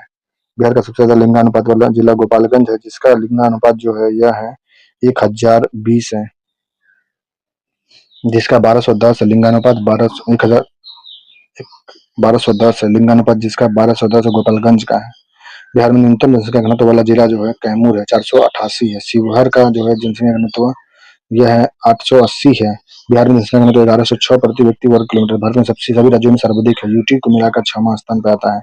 बिहार के भूगोल में ताल क्षेत्र के तट पर बताया गया। बिहार में भूगोल में ताल या ताल क्षेत्र के बारे में क्या तत्व बताया? दक्षिण गंगा नदी के समांतर स्थित यह निचला जलमग्न क्षेत्र जो वर्षा ऋतु के बाद रबी फसल के लिए अत्यधिक उपजाऊ होता है उसे ताल क्षेत्र। दक्षिण गंगा नदी के समांतर स्थित वह निचला जलमग्न क्षेत्र होता है जो वर्षा ऋतु के बाद रबी फसल के लिए अत्यधिक उपजाऊ होता है उसे ताल क्षेत्र कहते हैं। बिहार में ताल क्षेत्र या टाल क्षेत्र। नेक्स्ट, बिहार के कृषि जलवायु क्षेत्र में मिट्टी गुणों के संदर्भ में निम्नलिखित कथन पर विचार करना। मिट्टी गुण के बारे में जो बताना बिहार का जो है, या तीनों कथन इसमें सही दिया गया है, जिसमें है जोन फर्स्ट में उत्तर पश्चिम मैदान की मिट्टी मुख्य रूप से शांत अवसाद प्रक्रिया से बनी है जिसे चूना लाइम की मात्रा दक्षिण दक्षिण की मिट्टी की तुलना में काफी अधिक होता है। उत्तर की मिट्टी में चूना की मात्रा ज्यादा होती है, दक्षिण की तुलना में ज्यादा होता है उत्तर की मिट्टी में। नेक्स्ट है जोन दो में, जोन वन में था उत्तर पश्चिम मैदान की मिट्टी मुख्य रूप से शांत अवसाद प्रक्रिया से बनी है जिसे चूना की मात्रा अधिक और दक्षिण की तुलना में काफी अधिक होता है उत्तर पश्चिम मैदान में। दूसरा है जोन दो में जो उत्तर पूर्व मैदान है कि मिट्टी मुख्य रूप से अम्ल प्रकृति की होती है। अम्ल प्रकृति की मिट्टी बिहार का जो है उत्तर पूर्व मैदान का, क्योंकि यहाँ अत्यधिक वर्षा के कारण तीव्र निक्षालन होता है, अत्यधिक वर्षा के कारण तीव्र निक्षालन होता है उत्तर पूर्व मैदान में। जोन थ्री में जो है ये दक्षिण मैदान का मिट्टी है, पुरानी जलोढ़ मिट्टी है, कैराल कैवाल के कले की मात्रा अधिक होने के कारण इसकी जलधारण क्षमता उत्तर बिहार की बलुई दोमट मिट्टी से बहुत अधिक होता है, जलधारण क्षमता ज्यादा होता है। जोन दो में जो जोन थ्री में आता है दक्षिण मैदान की पुरानी जलोढ़ मिट्टी केराल केवाल के कले की मात्रा अधिक होने के कारण इसकी जल धारण क्षमता उत्तर बिहार के बलुई दोमट मिट्टी से ज्यादा होता है दक्षिण बिहार में। नेक्स्ट, बिहार का विशिष्ट सूक्ष्म भू आकृति लक्षण और उसकी भौगोलिक स्थिति के निम्नलिखित युग्मों पर विचार करना, जिसमें दिया गया है सभी 4 युग्म सही दिए गए हैं। चोर जो था उत्तर बिहार के मैदान के स्थित रूप से जल भराव वाले प्राकृतिक गोखुर या उथले गर्त को कहते हैं चौर। उत्तरी बिहार के मैदान में स्थित अस्थायी रूप से जल भराव वाले प्राकृतिक गोखुर या उथले गर्त को चौर कहते हैं। दियारा जो होता है नदी के मोड़ या अंतर्वाह क्षेत्र के बाढ़ के दौरान गाद जमा होने से निर्मित उच्च रेतीला टापू को दियारा कहते हैं। भीटा जो होता है दक्षिण बिहार के टाल क्षेत्र के बीच स्थित हुआ ऊंचा स्थान जो बाढ़ के समय भी सूखा रहता है उसे भीटा कहते हैं, दक्षिण बिहार में होता है। कगार जो होता है प्राकृतिक तटबंध जो विशेषकर गंडक और कोसी के किनारे पर बाढ़ सुरक्षा दीवार की तरह बने होते हैं, इसे कगार कहते हैं। प्राकृतिक तटबंध या विशेष गंडक और कोसी के किनारे पर बाढ़ सुरक्षा दीवार की तरह होता है, उसे कगार कहते हैं। भीटा होता है दक्षिण बिहार में टाल क्षेत्र के बीच में स्थित हुआ ऊंचा स्थान जो बाढ़ के समय भी सूखा रहता है, दौरान होता है। गाद जो दियारा कहते हैं दक्षिण दियारा बोलते हैं नदियों के मोड़ या अंतर्वाह क्षेत्र में बाढ़ के दौरान गाद जमा होने के निर्मित उच्च रेतीली टापू को दियारा कहते हैं। चौर होता उत्तर बिहार के मैदानी में स्थित जल भराव वाले प्राकृतिक गोखुर या उथले गर्त को चौर कहते हैं। नेक्स्ट, बिहार की नदी प्रणाली के विवर्तन और प्रवाह व्यवहार के संदर्भ में निम्नलिखित कथनों पर विचार करना, जिसमें दिया गया है इसमें उत्तर बिहार की अधिकांश जो नदियां हैं पूर्ववर्ती उपवाह अध्यारोपित नहीं हुआ नहीं है, पूर्ववर्ती अफवाह होती है, प्रायद्वीपीय भारत में ज्यादा देखने को मिलती है। गंगा नदी बिहार के दो असमान भागों में विभाजित करती है, जिससे उत्तरी मैदान ढाल उत्तर पश्चिम से दक्षिण पूर्व की ओर अत्यंत मंद अमूर्त होता है। गंगा नदी बिहार को दो असमान भागों में बांटती है, जिसमें उत्तरी मैदान का ढाल जो होता है उत्तर पश्चिम से दक्षिण पूर्व की ओर अत्यंत मंद अमूर्त होता है। नेक्स्ट है बिहार का हालिया खनन सर्वेक्षण के अनुसार दुर्लभ खनिज और भंडार के बारे में बताया गया, जिसमें है मैग्नेटाइट जो है ग्लाउकोनाइट युक्त जो होता है इसमें मझियान जिला में स्थित है। बिहार का मझियान जिला में मैग्नेटाइट स्थित है। निकेल और क्रोमियम जो है औरंगाबाद और गया में, बिहार के औरंगाबाद और गया में मैग्नेटाइट और क्रोमियम का खनन दुर्लभ धातु यहाँ मिलते हैं। निकेल और क्रोमियम जो है औरंगाबाद गया में मिलते हैं। लिथियम जो है गया में, बिहार में लिथियम की प्राप्ति गया जिला से होता है। पोटेशियम की प्राप्ति मझगांव में, बिहार का मझगांवा में पोटेशियम है। मझियान में जो है मैग्नेटाइट जो है ग्लाउकोनाइट युक्त होता है, जिसे मझियान में पाया जाता है। निकेल और क्रोमियम औरंगाबाद गया में, लिथियम गया में, पोटेशियम जो है मझगांवा में पाया जाता है बिहार का। नेक्स्ट, बिहार के ग्रीष्म ऋतु में अंत में मई के महीने में आने वाले चक्रवात तूफानों को स्थानीय स्तर पर नॉर्वेस्टर या काल बैसाखी कहा जाता है। बिहार के भूगोल में इस वर्षा का मुख्य कारण क्या होता है? यह होता है छोटा नागपुर पठार पर तीव्र तापमान के कारण विकसित स्थानीय निम्न वायुदाब केंद्र और बंगाल की खाड़ी से आने वाला आर्द्र हवा का अधिग्रहण होता है। छोटा नागपुर पठार पर तीव्र तापमान के कारण विकसित स्थानीय निम्न वायुदाब केंद्र और बंगाल की खाड़ी से आने वाला आर्द्र हवा का अभिसरण जो होता है यह होता है बिहार में ग्रीष्म काल में मई महीना के मई महीना में जो होता है यह तूफानी चक्रवात होता है, इसका नाम होता है नॉर्वेस्टर, काल वैशाखी भी कहते हैं। बिहार का भूगोल में इसका छोटानागपुर पठार के तीव्र तापमान के कारण होता है, विकसित होता है। निम्न वायुदाब केंद्र और बंगाल की खाड़ी से आने वाला आर्द्र हवाई का अभिसरण करता है। नेक्स्ट, बिहार का उत्तरी भाग अत्यधिक तीव्र भूकंपीय क्षेत्र के अंतर्गत आता है। भू भौतिकी दृष्टि से बिहार में इस उच्च भूकंपीय संवेदनशीलता का प्राथमिक कारण क्या होता है? यह होता है यूरेशियन प्लेट और इंडियन प्लेट के बीच जारी होता है। बिहार का उत्तरी भाग अत्यधिक तीव्र भूकंपीय क्षेत्र के अंतर्गत आता है। भूभौतिकीय दृष्टि से बिहार में इस उच्च भूकंपीय संवेदन का प्राथमिक कारण जो होता है यूरेशियन प्लेट और इंडियन प्लेट के बीच जारी होता है। नेक्स्ट है बिहार का जो होता है, यह बिहार की आर्द्र भूमि और जल निकाय की पारिस्थितिकी भूगोल के संदर्भ में विचार पर कथन पर विचार करना, जिसमें दिया गया है 1 और 2 सही दिया गया। बिहार में पाई जाने वाली अधिकांश झील और मन नदियों के मार्ग बदलने से बनी गोखुर झील कहलाती है। बिहार में पाई जाने वाली अधिकांश झील और मन जो होता है नदियों के मार्ग बदलने से बनी गोखुर झील है। बेगूसराय की कांवर झील को बूढ़ी गंडक नदी विसर्प से बनी आकृति माना गया। बेगूसराय की कांवर झील जो है बूढ़ी गंडक नदी का विसर्पण से बना आकृति माना गया है। राष्ट्रीय आर्द्रभूमि एटलस के अनुसार बिहार में कुल भौगोलिक क्षेत्र का 10% नहीं है, 4.4% अधिक हिस्सा अस्थायी आर्द्रभूमि के अंतर्गत आता है, 4.4 है। नेक्स्ट है सूची 1 को मिलाना। कगार मिट्टी जो होता है कगार मिट्टी जो होता है नदी के ठीक किनारे नदी के ठीक किनारे की बाढ़ ग्रसित मिट्टी जहाँ सब्जी और मिर्च की खेती अधिक होती है कगार मिट्टी में। नदी के ठीक किनारे की बाढ़ ग्रसित मिट्टी जहाँ सब्जी और मिर्च की खेती अधिक होती है कगार मिट्टी होता है। केरल कैवाल मिट्टी जो होता है यह भारी चिकनी मिट्टी होता है। केरल कैवाल मिट्टी भारी चिकनी मिट्टी जो सूखने पर गहरी दरार बनाती है, दलहन हेतु सर्वश्रेष्ठ होती है। यह केरल कैवाल मिट्टी जो होता है। बल सुंदरी मिट्टी जो होता है इसमें चूना प्रधान होता है, मक्का और रबी फसल के लिए उत्तम होता है। गंगा के ठीक उत्तर में यह पाई जाती है। बल सुंदरी मिट्टी जो है चूना प्रधान मक्का और रबी फसल के लिए उत्तम होता है, गंगा के ठीक उत्तर में स्थित है। पाकटाल मिट्टी जो होता है अत्यधिक जस्ता व लोहे की कमी वाला पुराने जलोढ़ धान व गेहूं हेतु आदर्श होता है। पाकटाल मिट्टी जो होता है अत्यधिक जस्ता व लोहे की कमी वाला पुराने जलोढ़ व धान व गेहूं के लिए आदर्श होता है, पाकटाल मिट्टी होता है। बलसुंदरी मिट्टी जो होता है यह चूना पत्थर प्रधान होता है, जिसमें रबी फसल के लिए उत्तम होता है, गंगा के ठीक उत्तर में है।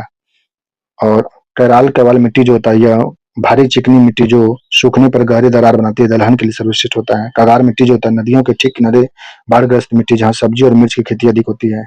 नेक्स्ट है बिहार के प्रमुख सिंचाई प्रणाली और उसके अंतर्गत आने वाले क्षेत्र का मान बताया गया, जिसमें सभी 4 युग्म सही दिया गया है। पूर्वी कोसी नहर पूर्णिया कटिहार और सहरसा के बीच में। पूर्वी कोसी नहर जो है पूर्णिया कटिहार सहरसा के बीच में है।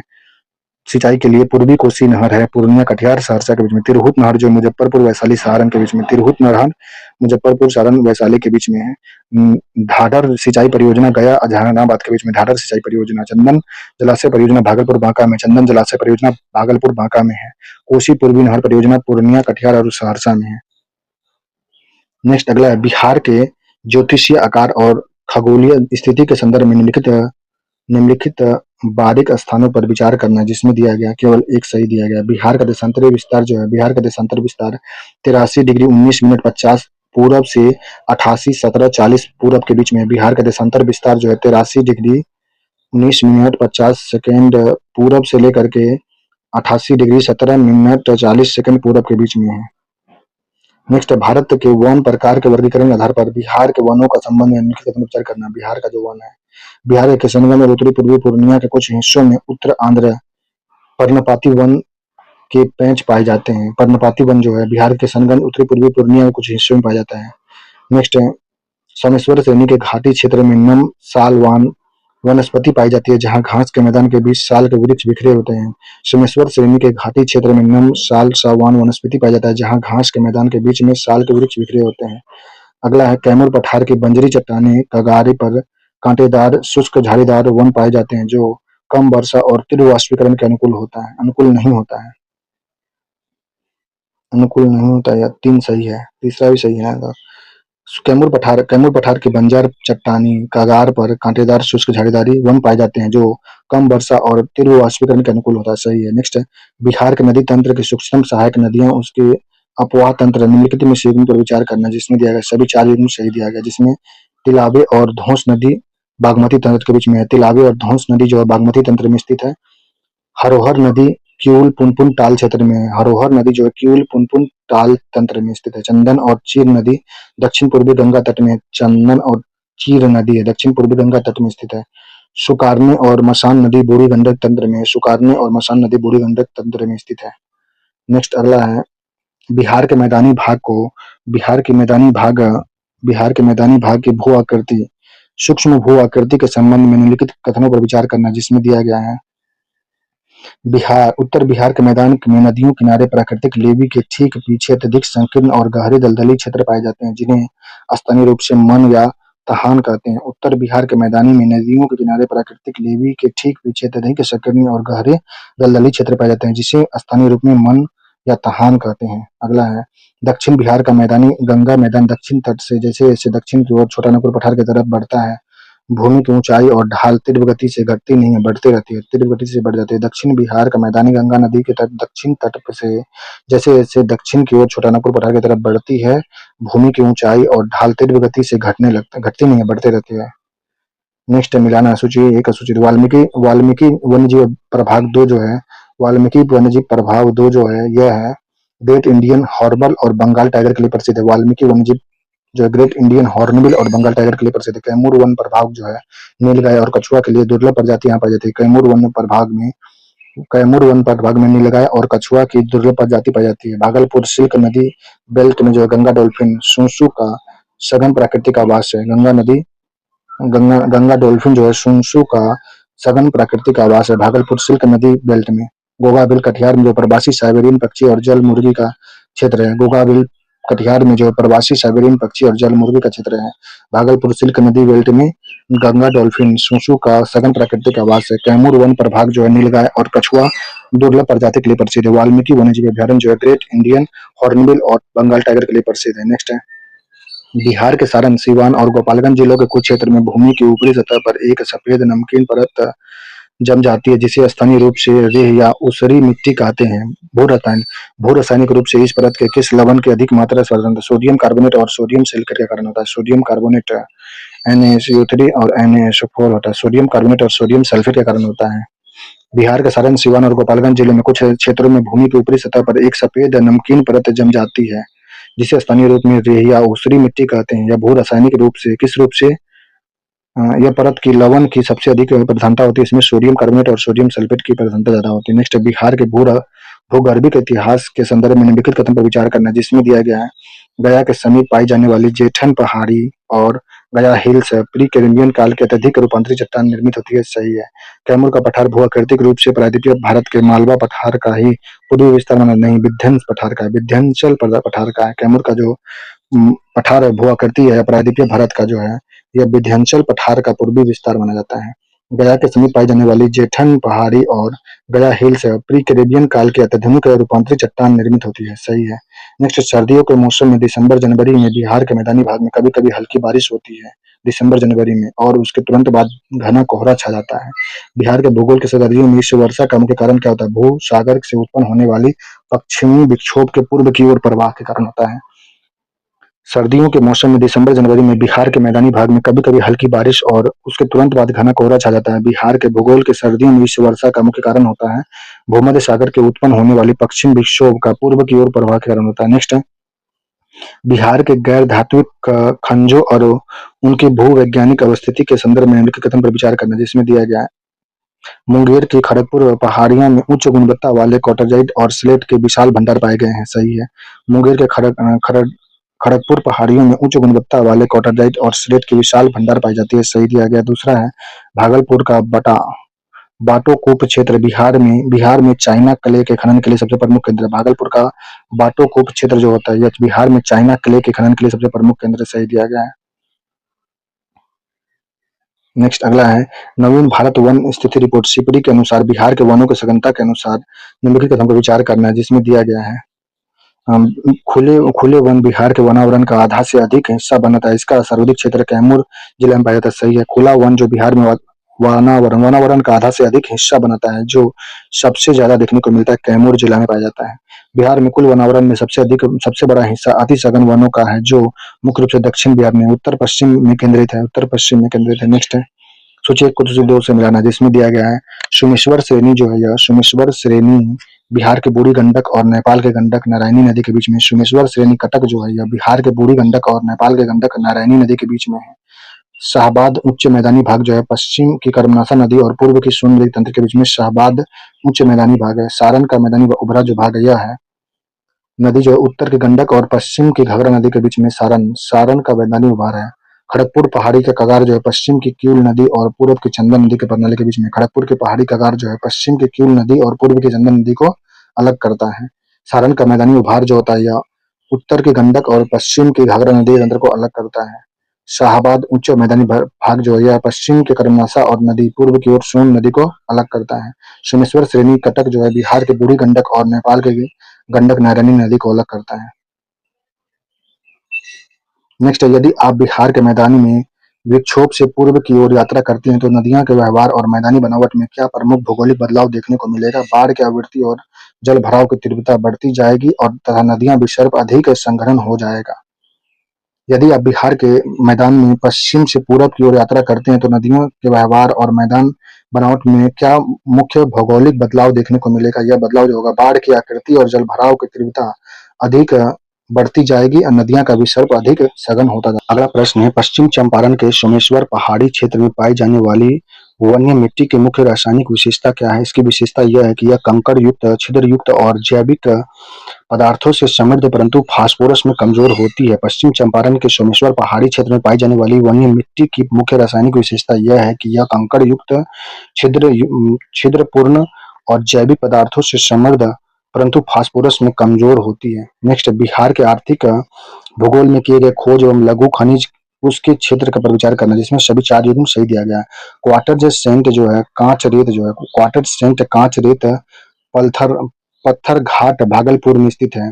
क्वार्टर सेंट कांच रेत पत्थर घाट भागलपुर में स्थित है। सजावटी ग्रेनाइट कटरिया बांका में स्थित है। सजावटी ग्रेनाइट कटरिया बांका में स्थित है। फायर क्ले पीरपैंती भागलपुर में स्थित है। फायर क्ले पीरपैंती भागलपुर में स्थित है। स्टील पत्थर जो है स्लेट पत्थर जो है भागलपुर मुंगेर में है। स्लेट पत्थर खड़गपुर मुंगेर में। फायर क्ले परपौती भागलपुर में। सजावटी ग्रेनाइट कटरिया बांका में। क्वार्टर सेंट कांच रेत जो है पत्थर घाट भागलपुर में स्थित है। नेक्स्ट है, बिहार के विशिष्ट कृषि भौगोलिक उत्पाद के विवरण पर विचार करना, जिसमें दिया गया है भागलपुर की टसर रेशम के उत्पादन, भागलपुर को टसर रेशम के उत्पादन और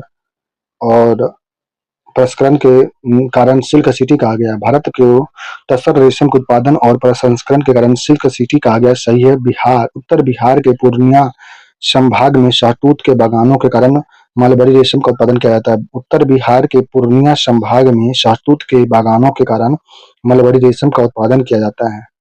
अगला, बिहार का बेगूसराय नहीं होगा, कटिहार और मुजफ्फरपुर जिला अंडी रेशम के उत्पादन का सबसे बड़ा केंद्र है। बॉक्साइट शाहबाद दक्षिण बिहार में जो है दक्षिण बिहार में बॉक्साइट शाहबाद दक्षिण बिहार में पाया जाता है।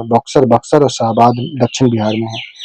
केंद्र इसका स्थित है बक्सर शाहबाद में। नेक्स्ट अगला है, बिहार के तराई क्षेत्र में दलदली और चोरी के बिहार के तराई क्षेत्र में दलदली चौरों के किनारों पर पाई जाने वाली लंबी नुकीली और सघन घास के स्थलीय रूप में मुंज या खोंडरा कहा जाता है। मुंज या खोदरा कहा जाता है। वनस्पति विज्ञान की दृष्टि से यह मुख्य रूप से किस प्रजाति के अंतर्गत आता है? यह शकरमुंजा है। यह हस्तशिल्प है। सैकरम मुंजा बिहार के तराई क्षेत्र में दलदली चरों के किनारे पर पाई जाने वाली लंबी नुकीली और सघन घास के स्थानीय रूप में मुंज या खोंडरा कहा जाता है। वनस्पति विज्ञान की दृष्टि से यह मुख्य रूप से किस प्रजाति के अंतर्गत आती है? यह होता है शकरम मुंजा। हस्तशिल्प है। रस्सी टोकरी सूप डालिया बनाया जाता है। इसमें रस्सी टोकरी सूप डालिया बनाया जाता है। शकर मुंजा है यह। नेक्स्ट है, बिहार विधान परिषद की संरचना और संवैधानिक स्थिति के संदर्भ में विचार करना। बिहार विधान परिषद के बारे में है। इसमें 1 और 2 सही दिया गया, जिसमें बिहार विधान परिषद में वर्तमान में कुल 75 सीट है। सही है।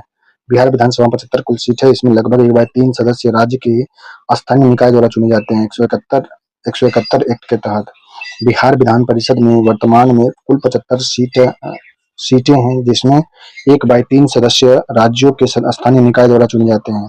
अनुच्छेद 171 के तहत विधान परिषद के सदस्यों को में राज्यपाल द्वारा कुल सीट जो है 1/6 सदस्यों को साहित्य, विज्ञान, कला, सहकारी आंदोलन और समाज सेवा के क्षेत्र से नामांकित किया जाता है। विधान परिषद के सदस्यों में राज्यपाल द्वारा कुल सीटों का 1/6 सदस्य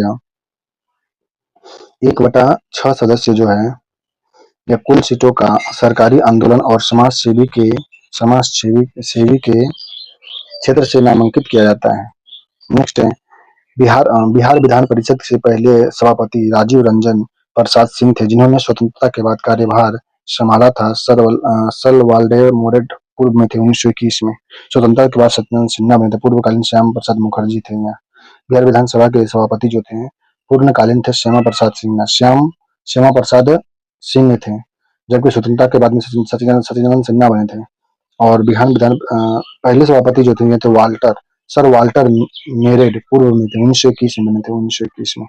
नेक्स्ट है बिहार के अनुच्छेद 356 के तहत लगाए गए राष्ट्रपति शासन के प्रशासन के इतिहास के निम्नलिखित युग्मों पर विचार करना है। इसमें राष्ट्रपति शासन के प्रशासन इतिहास के निम्नलिखित युग्मों पर विचार कीजिए, जिसमें दिया गया है कि 3 युग्म सही दिया गया, जिसमें है सर्वाधिक समय तक राष्ट्रपति शासन 1995 लालू प्रसाद यादव के समय था। सर्वाधिक समय तक बिहार में राष्ट्रपति शासन 1995 में लालू प्रसाद यादव के समय था। अंतिम बार राष्ट्रपति शासन 2005 में राज्यपाल बूटा सिंह थे। अंतिम बार राष्ट्रपति शासन बिहार में 2005 में लगा है, राज्यपाल बूटा सिंह थे। अब तक कुल राष्ट्रपति शासन बिहार में 8 बार लगा। बिहार में 8 बार राष्ट्रपति शासन लग चुका है। प्रथम राष्ट्रपति शासन बिहार में 29 जून 1968 को लगा था। 29 जून 1968 को लगा था। मुख्यमंत्री थे भोला प्रसाद पासवान शास्त्री थे। उनके समय भोला पासवान शास्त्री के समय में 29 जून 1968 को पहला बार बिहार में राष्ट्रपति शासन लगा था। सर्वाधिक समय तक राष्ट्रपति शासन 1995 में लालू प्रसाद यादव के समय लगा था। अंतिम बार बिहार में राष्ट्रपति शासन 2005 में राज्यपाल थे बूटा सिंह थे। बिहार में राष्ट्रपति शासन अब तक 8 बार लग चुका है। नेक्स्ट है बिहार लोकायुक्त अधिनियम के वैधानिक और प्रशासनिक विन्यास के संदर्भ में निम्नलिखित कथन पर विचार करना है। बिहार का लोकायुक्त के बारे में इसमें दिया गया बिहार देश का पहला ऐसा राज्य था जिसमें वर्ष 1973 में लोकायुक्त संस्थान की स्थापना के लिए वैधानिक कानून पारित किया गया था। पहला था वासुदेव सोहानी बने थे। लोकायुक्त संस्थान के पहले अध्यक्ष जो बने थे वासुदेव सोहानी थे। नेक्स्ट है बिहार देश का पहला राज्य था जिसने वर्ष 1973 में लोकायुक्त संस्थान की स्थापना के लिए संवैधानिक कानून पारित किया था। पहला थे वासुदेव सोहानी बने थे इसके अध्यक्ष। नेक्स्ट है प्रशासनिक सीट और बिहार में विधानसभा उनके आवंटित सीटों की संख्या दिया गया है, जिसमें विधानसभा में है। नेक्स्ट है बिहार विधानसभा की कुल सीट जो है 243 है। बिहार विधानसभा में कुल सीट 243 है।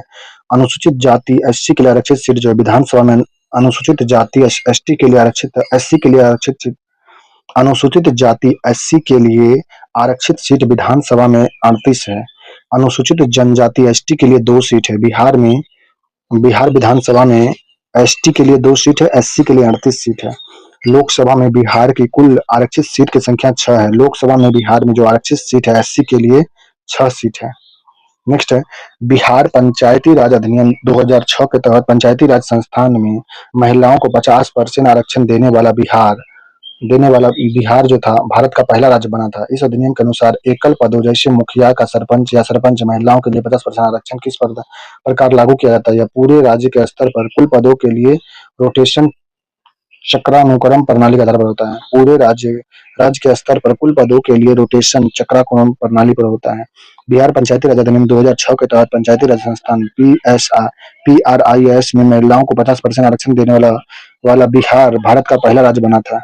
इस अधिनियम के अनुसार एकल पदों जैसे मुखिया सरपंच पर महिलाओं के लिए 50% आरक्षण किस प्रकार दिया जाता है। यह दिया जाता है पूरे राज्य के स्तर पर कुल पदों के लिए रोटेशन चक्रानुक्रम प्रणाली पर किया गया था। नेक्स्ट बिहार के संवैधानिक इतिहास में राज्यपाल के पद और शक्तियों के संदर्भ में निम्नलिखित कथन पर विचार करना। बिहार के संवैधानिक इतिहास में राज्यपाल के पद और शक्ति के बारे में बताया गया, जिसमें तीनों कथन सही दिया गया है। बिहार के पहले राज्यपाल थे जयराम दास दौलत राम थे। उन्होंने 15 अगस्त 1947 को बिहार के पहले राज्यपाल पदभार संभाले थे। 15 अगस्त 1947 को पहले राज्यपाल बिहार के थे। संविधान के अनुच्छेद 213 के तहत बिहार का राज्यपाल द्वारा जारी अध्यादेश को राज्य विधानमंडल में पुनः समवेत सत्र शुरू होने से 6 सप्ताह के भीतर स्वीकृत होना अनिवार्य होता है। संविधान के अनुच्छेद 213 के तहत बिहार के राज्यपाल द्वारा जारी अध्यादेश को राज्य विधानमंडल में पुनः समवेत सत्र शुरू होने से 6 सप्ताह के भीतर स्वीकृति होना अनिवार्य होता है। प्रसिद्ध प्रसिद्ध डीसी माधव बनाम बिहार राज्य 1987 में मामला राज्यपाल के अध्यादेश को बार-बार पुनर्व्याख्याति करने की शक्ति को दुरुपयोग से संबंधित किया गया था। प्रसिद्ध डीसी बांधवा बनाम बिहार राज्य 1987 में मामला राज्यपाल के अध्यादेश को बार-बार पुनर्व्याख्याति करने की शक्ति के दुरुपयोग से संबंधित था। नेक्स्ट है संविधान के अनुच्छेद 165 के तहत राज्य के सर्वोच्च कानूनी अधिकारी यानी महाधिवक्ता के संदर्भ में कौन सा कथन सही दिया गया? यह कथन है, बिहार के पहले महाधिवक्ता बाबू बालदेव सहाय थे जिन्होंने ब्रिटिश शासन के दौरान भारत छोड़ो आंदोलन के विरोध में इस्तीफा दे दिया था। बिहार के पहले महाधिवक्ता बाबू बालदेव सहाय थे जिन्होंने ब्रिटिश शासन के दौरान भारत छोड़ो आंदोलन के विरोध में इस्तीफा दिया था। महाधिवक्ता को बिहार विधानमंडल के दोनों सदनों की कार्यवाही में भाग लेने और मतदान करने का पूर्ण अधिकार होता है। मतदान करने का अधिकार नहीं होता लेकिन भाग लेने का अधिकार होता है। बिहार महाधिवक्ता को बिहार विधानमंडल के दोनों सदनों में कार्यवाही में भाग लेने का अधिकार लेकिन मतदान करने का अधिकार नहीं। आर्टिकल 177 के तहत नेक्स्ट है पटना उच्च न्यायालय की स्थापना 3 फरवरी 1916 को हुआ था। इसकी स्थापना मुख्य न्यायाधीश कौन थे उस समय? पटना न्यायाधीश के मुख्य न्यायाधीश थे सर एडवर्ड मेनार्ड डेस चेम्स चेमियर। सर एडवर्ड मेनार्ड डेस चैम्पस चेमियर थे। पटना उच्च न्यायालय की स्थापना 3 फरवरी 1916 को हुआ था। इसके प्रथम मुख्य न्यायाधीश जो थे यह थे हाई कोर्ट के थे सर एडवर्ड मेनार्ड चैम्पस चेमियर थे। बिहार राज्य मानवाधिकार आयोग के गठन और शक्ति के संदर्भ में निम्नलिखित कथन पर विचार करना। बिहार राज्य आयोग का गठन जो था बिहार राज्य मानवाधिकार आयोग का औपचारिक गठन वर्ष 2000 में किया गया लेकिन यह पूर्ण रूप से वर्ष 2008 में सक्रिय हुआ था। बिहार राज्य मानवाधिकार आयोग औपचारिक रूप से गठन 2000 में किया गया सन 2000 में जबकि पूर्ण रूप से वर्ष 2008 से सक्रिय हुआ है बिहार राज्य मानवाधिकार आयोग। नेक्स्ट है इस आयोग के अध्यक्ष पद पर केवल पटना उच्च न्यायालय के सेवानिवृत्त मुख्य न्यायाधीश को नियुक्त किया जा सकता है किसी अन्य न्यायाधीश को नहीं। गलत है। 2009 में अधिनियम के तहत दोनों को किया जा सकता है। नेक्स्ट है स्वतंत्रता के बाद बिहार विधानसभा के इतिहास में प्रथम महिला सीएम के रूप में किसने पदभार ग्रहण किया था? राबड़ी देवी। स्वतंत्रता के बाद बिहार विधानसभा में इतिहास में प्रथम महिला सीएम के रूप में पदभार संभाला था यह थी राबड़ी देवी। नेक्स्ट है राबड़ी देवी ने थी पहली डिप्टी सीएम बनने वाली है रेणु देवी। नेक्स्ट है बिहार राज्य निर्वाचन आयोग की शक्ति और कार्य के संदर्भ में निम्नलिखित कथनों पर विचार करना। बिहार राज्य निर्वाचन आयोग की शक्ति और कार्यों के संदर्भ में निम्नलिखित कथन पर विचार करना जिसमें दिया गया है 1 और 3 सही है। यह एक संवैधानिक निकाय बिहार राज्य निर्वाचन आयोग एक संवैधानिक निकाय है जिसका गठन संविधान के अनुच्छेद 243 के तहत किया गया है। बिहार राज्य निर्वाचन आयोग जो है यह एक संवैधानिक निकाय है जिसका गठन संविधान के अनुच्छेद 243 के तहत किया गया है। राज्य निर्वाचन आयुक्त की सेवा शर्तें और कार्यकाल राज्यपाल द्वारा निर्धारित किया जाता है लेकिन उन्हें पद से हटाने की प्रक्रिया उच्च न्यायालय के न्यायाधीश के समान होता है। राज्य निर्वाचन आयोग की सेवा शर्त और कार्यकाल राज्यपाल द्वारा नियुक्त किया जाता है लेकिन उन्हें हटाने की प्रक्रिया उच्च न्यायालय के न्यायाधीश के समान होता है। नेक्स्ट 3 फरवरी 2026 को बिहार के वित्त मंत्री बजेंद्र प्रसाद यादव द्वारा बिहार विधानसभा में प्रयुक्त वित्त वर्ष 2026-27 के कुल बजट का आकार कितना था? इसका आकार था कुल बजट का आकार था 3,47,589.76 करोड़ था। 3,47,589.76 करोड़ था। 3 फरवरी 2026 को बिहार के वित्त मंत्री बजेंद्र प्रसाद यादव द्वारा बिहार विधानसभा में प्रयुक्त वित्त वर्ष 26-27 के लिए कुल बजट आकार किया गया कितना है? 3,47,589.76 करोड़ रुपए। नेक्स्ट है बिहार आर्थिक सर्वेक्षण 25-26 के अनुसार राज्य की आर्थिक विकास दर के संदर्भ में निम्नलिखित कथन पर विचार करना। आर्थिक विकास के बारे में जो बताया गया आर्थिक विकास जो है वर्ष 24-25 में स्थिर मूल्य 11-12 पर बिहार का वास्तविक जीएसडीपी में विकास दर 8.6 रहा है। वर्ष 2024-25 में स्थिर मूल्यों पर 11-12 पर बिहार का वास्तविक जीएसडीपी विकास दर 8.6% रहा। चालू मूल्यों पर इसी अवधि में बिहार का विकास दर जो है 13.1% दर्ज की गई जो राष्ट्रीय औसत का 9.8% से अधिक है।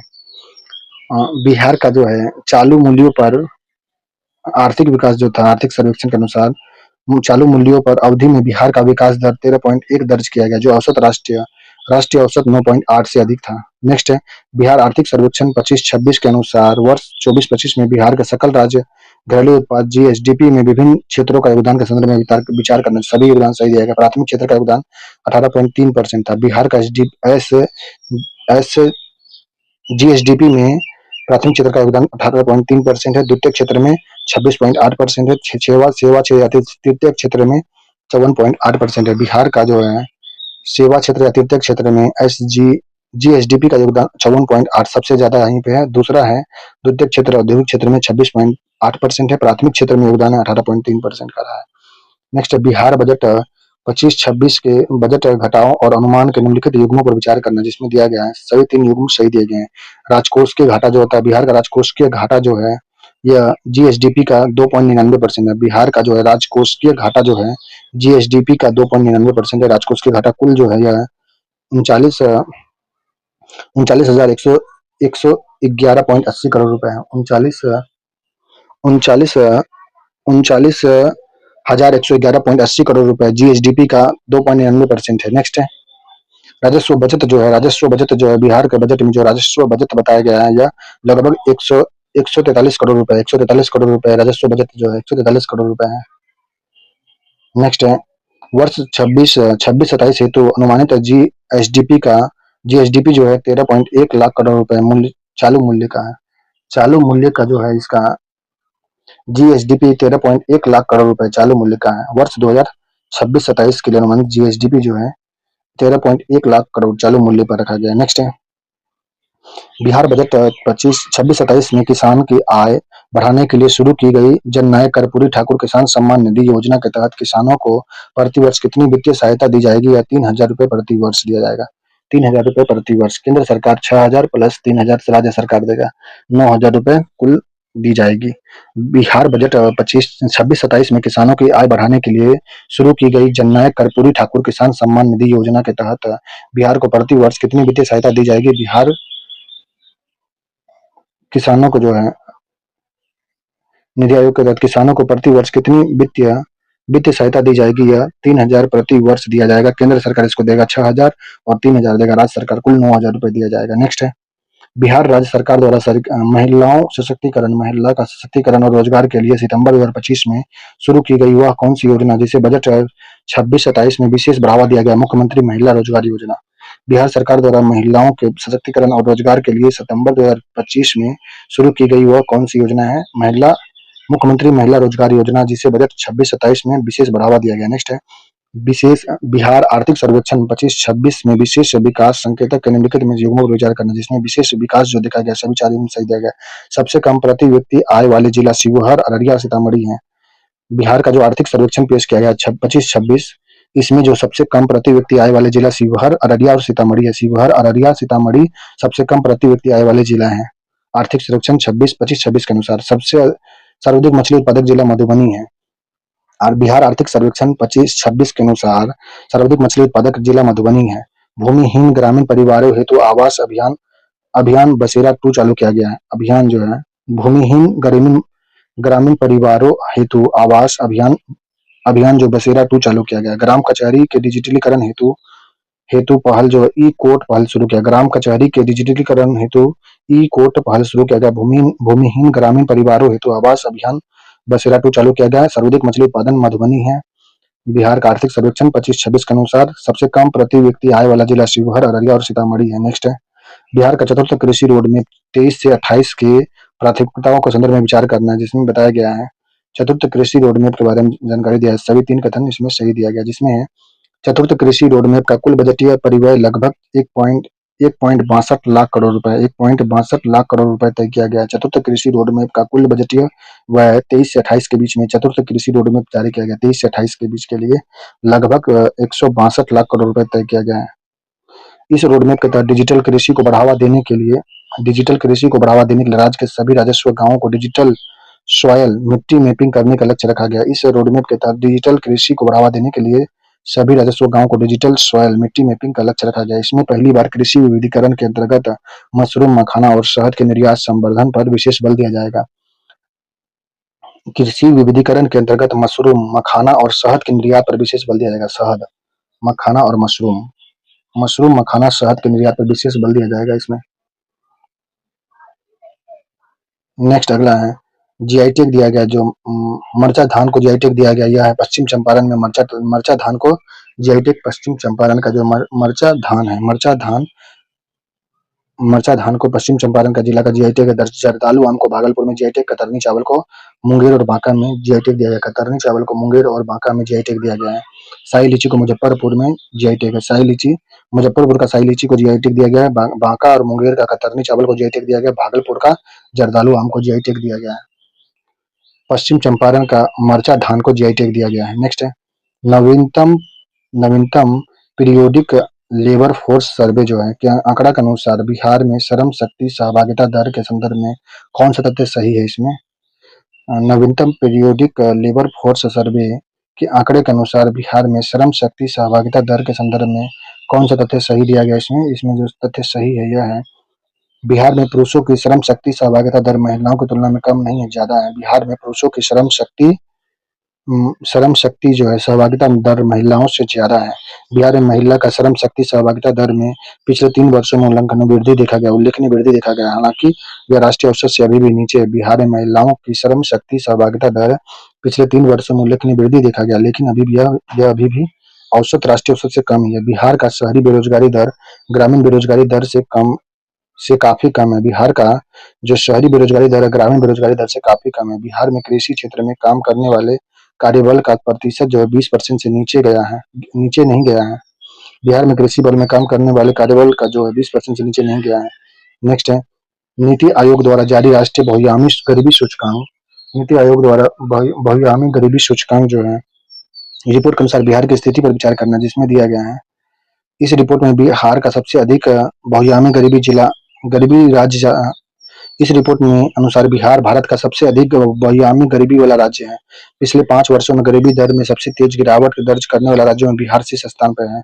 पिछले 5 वर्षों में गरीबी दर से सबसे तेजी गिरावट दर्ज करने वाला राज्यों में बिहार का स्थान शीर्ष 5 स्थान में से 5 पे रहा है। नेक्स्ट बिहार के भीतर किशनगंज जिला सबसे गरीब जिला है। बिहार के भीतर किशनगंज जिला सबसे गरीब जिला है, दर्ज किया गया है।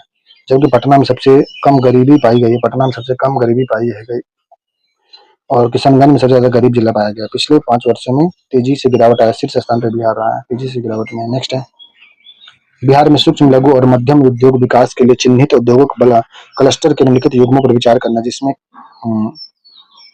मखाना क्लस्टर के तहत में दरभंगा और मधुबनी को, पीतल के बर्तन क्लस्टर के रूप में पेरे पटना को किया गया है।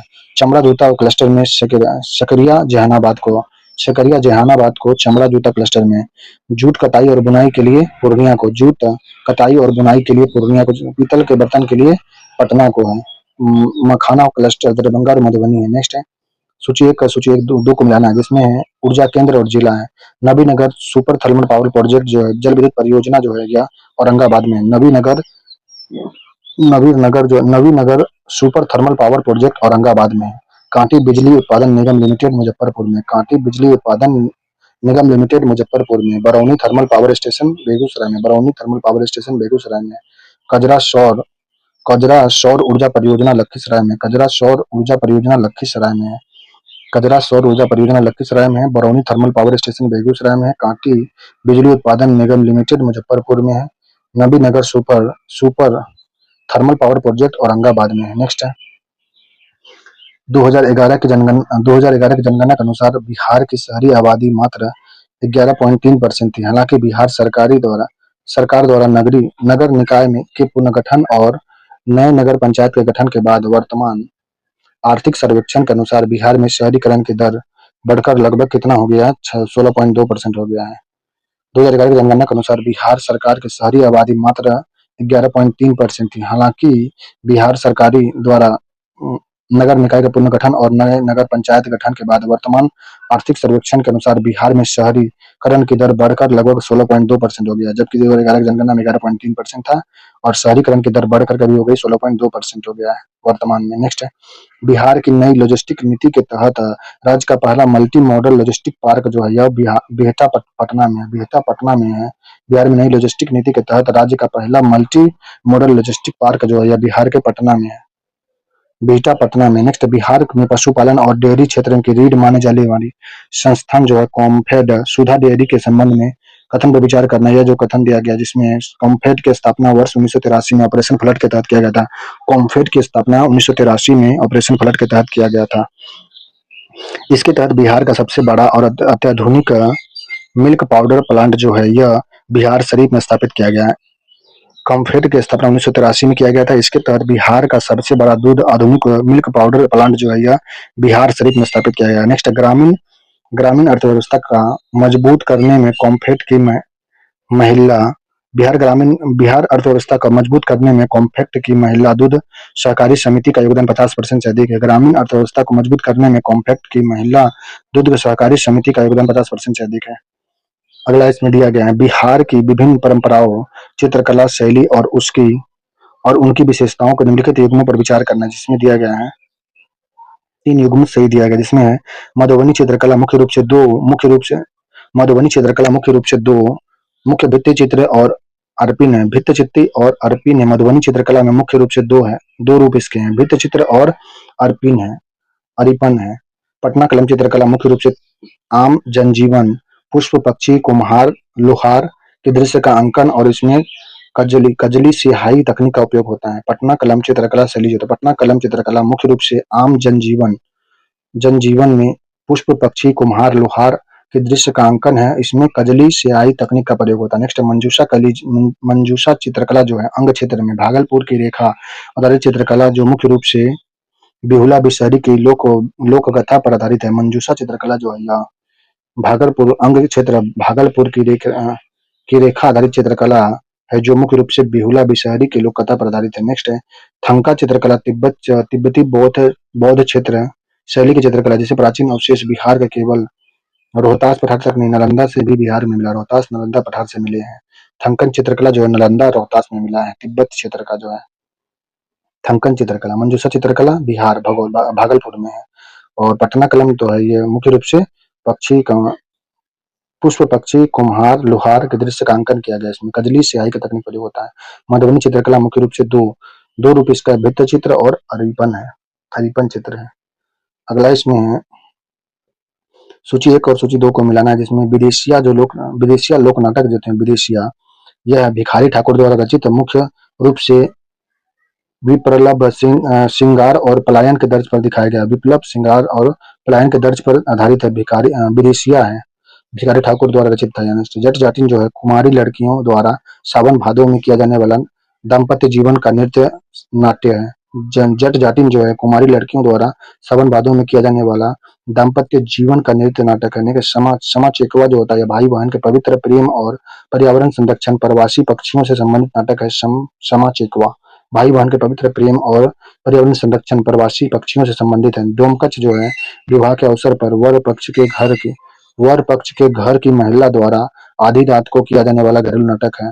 डोमकच जो है विवाह के अवसर पर वर पक्ष के घर की महिलाओं द्वारा आधी रात को किया जाने वाला घरेलू नाटक को डोमकच कहते हैं। नेक्स्ट है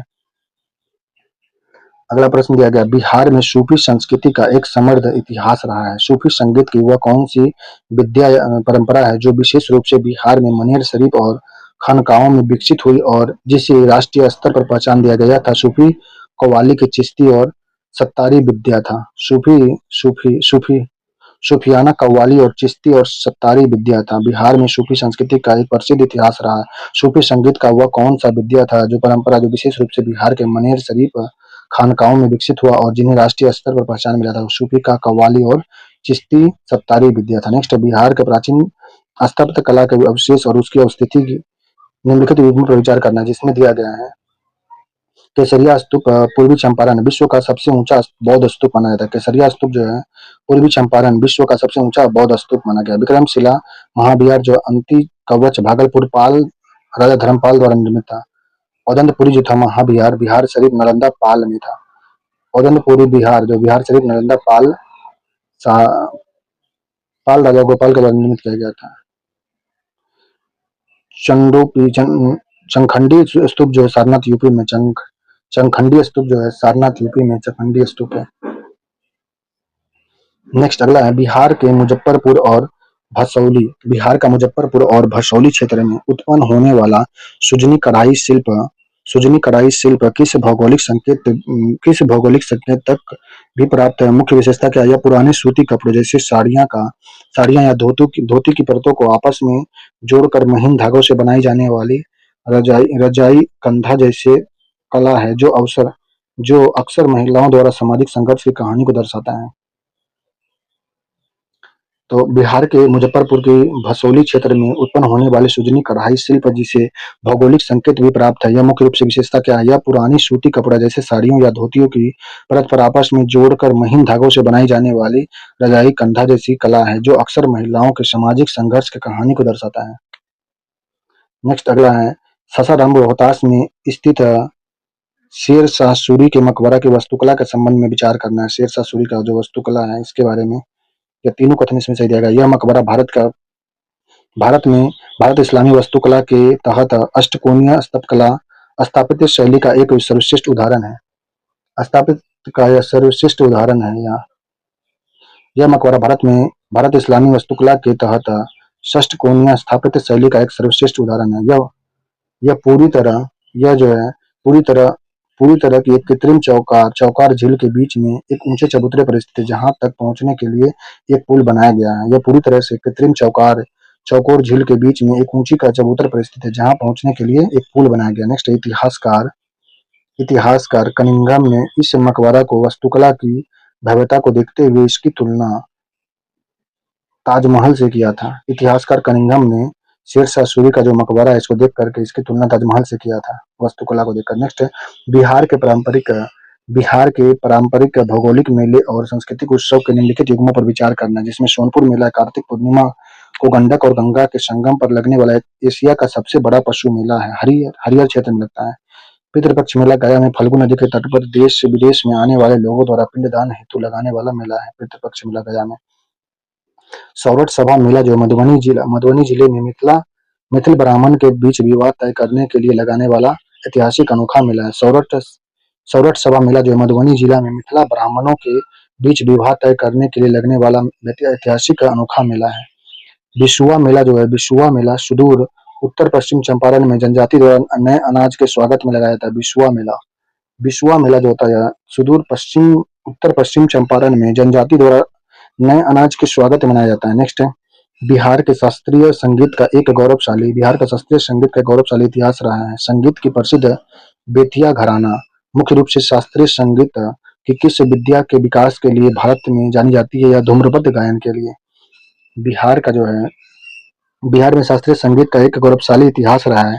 संगीत की प्रसिद्ध बेतिया घराना मुख्य रूप से शास्त्रीय संगीत की किस विद्या के विकास के लिए पूरे भारत में जानी जाती है, धूम्रपद गायन के लिए। वर्ष 1916 में पटना में स्थापित होम रूल लीग के संदर्भ में निम्नलिखित कथन पर विचार करना है। 1916 में जो पटना में होम रूल स्थापना किया गया था 16 बिहार में होम रूल लीग की स्थापना 16 दिसंबर 1916 को बांकीपुरा पटना में की गई, जिसके प्रथम अध्यक्ष मौलाना मजरुल हक बने थे। बिहार में होम रूल लीग की स्थापना 16 दिसंबर 1916 को बांकीपुर पटना में किया गया, इसके प्रथम अध्यक्ष मौलाना मजरुल हक बने थे। खान बहादुर सरफराज हुसैन खान और राय बहादुर पुन्नीदु नारायण सिन्हा ने इस लीग का उपाध्यक्ष बनाया गया था। बिहार होम रूल लीग का उपाध्यक्ष बनाया गया था खान बहादुर सरफराज हुसैन खान, राय बहादुर पुरेंदु नारायण सिन्हा को बनाया गया था उपाध्यक्ष। नेक्स्ट है श्रीमती एनी बेसेंट ने होम रूल आंदोलन के सिलसिले में वर्ष 1918 में 2 बार अप्रैल और जुलाई में पटना की यात्रा किया था। एनी बेसेंट ने होम रूल आंदोलन के सिलसिला में वर्ष 1918 में 2 बार अप्रैल और जुलाई में पटना की यात्रा किया था। नेक्स्ट है वर्ष 1957 की क्रांति के दौरान पटना में 3 जुलाई 57 को हुए व्यापक विद्रोह का नेतृत्व किस पुस्तक विक्रेता ने किया, जिसे अफीम एजेंट डॉक्टर लॉयल की हत्या के बाद कमिश्नर टेलर ने फांसी दे दिया था, या तो पीर अली था। 1857 की क्रांति के दौरान पटना में 3 जुलाई 57 को व्यापक विद्रोह का नेतृत्व किया पुस्तक विक्रेता ने किया था, पीर अली ने किया था, जिसे अफीम एजेंट डॉक्टर लॉयल की हत्या के बाद विलियम टेलर ने फांसी दिया था पीर अली को, पुस्तक विक्रेता था, जो 3 जुलाई 1957 को व्यापक विद्रोह किया था पटना से। यह अफीम अफीम एजेंट लायल की हत्या के कारण कमिश्नर कमिश्नर विलियम टेलर ने फांसी दे दिया था पीर अली को। नेक्स्ट है चंपारण सत्याग्रह सत्याग्रह के दौरान महात्मा गांधी की जान बचाने वाले उच्च स्थानीय रसोई बटलर का नाम क्या था जिसने नीलहे साहब द्वारा गांधी जी के दूध में दिए गए जहर की कूटनीतिक चाल को नाकाम कर दिया था? या था बक्कत मियां था। चंपारण सत्याग्रह 1917 के दौरान महात्मा गांधी की जान बचाने के लिए अ, बक्कत मियां उस स्थानीय बटलकार का नाम है जिसने नीलहे साहब द्वारा गांधी जी के दूध में जहर मिला दिया गया था, कूटनीतिक चाल को नाकाम किया गया था। नेक्स्ट है वर्ष 1908 में मुजफ्फरपुर बम कांड हुआ था जिसमें खुदीराम बोस और प्रफुल्ल चाकी जो थे, प्रफुल्ल चाकी ने किंग्सफोर्ड की बग्गी पर बम फेंका था। इस घटना में किस अंग्रेज के वकील की पत्नी जो थी, बेटी मारी गई, जो भारत में जो भारतीय गहरी सहानुभूति रखती थी, प्रिंगल कैनेडी की हत्या हो गया था। वर्ष 1908 में मुजफ्फरपुर बम कांड हुआ जिसमें खुदीराम बोस और प्रफुल्ल चाकी ने किंग्सफोर्ड की बग्गी पर बम फेंका था। इस घटना में किस अंग्रेज वकील की पत्नी और बेटी मारी गई थी जो भारतीय गहरी सहानुभूति रखती थी? वह पिंगल कैनेडी के द्वारा। नेक्स्ट वर्ष नवंबर 1929 में सोनपुर मेला के अवसर पर आयोजित एक जनसभा में बिहार प्रांतीय किसान सभा और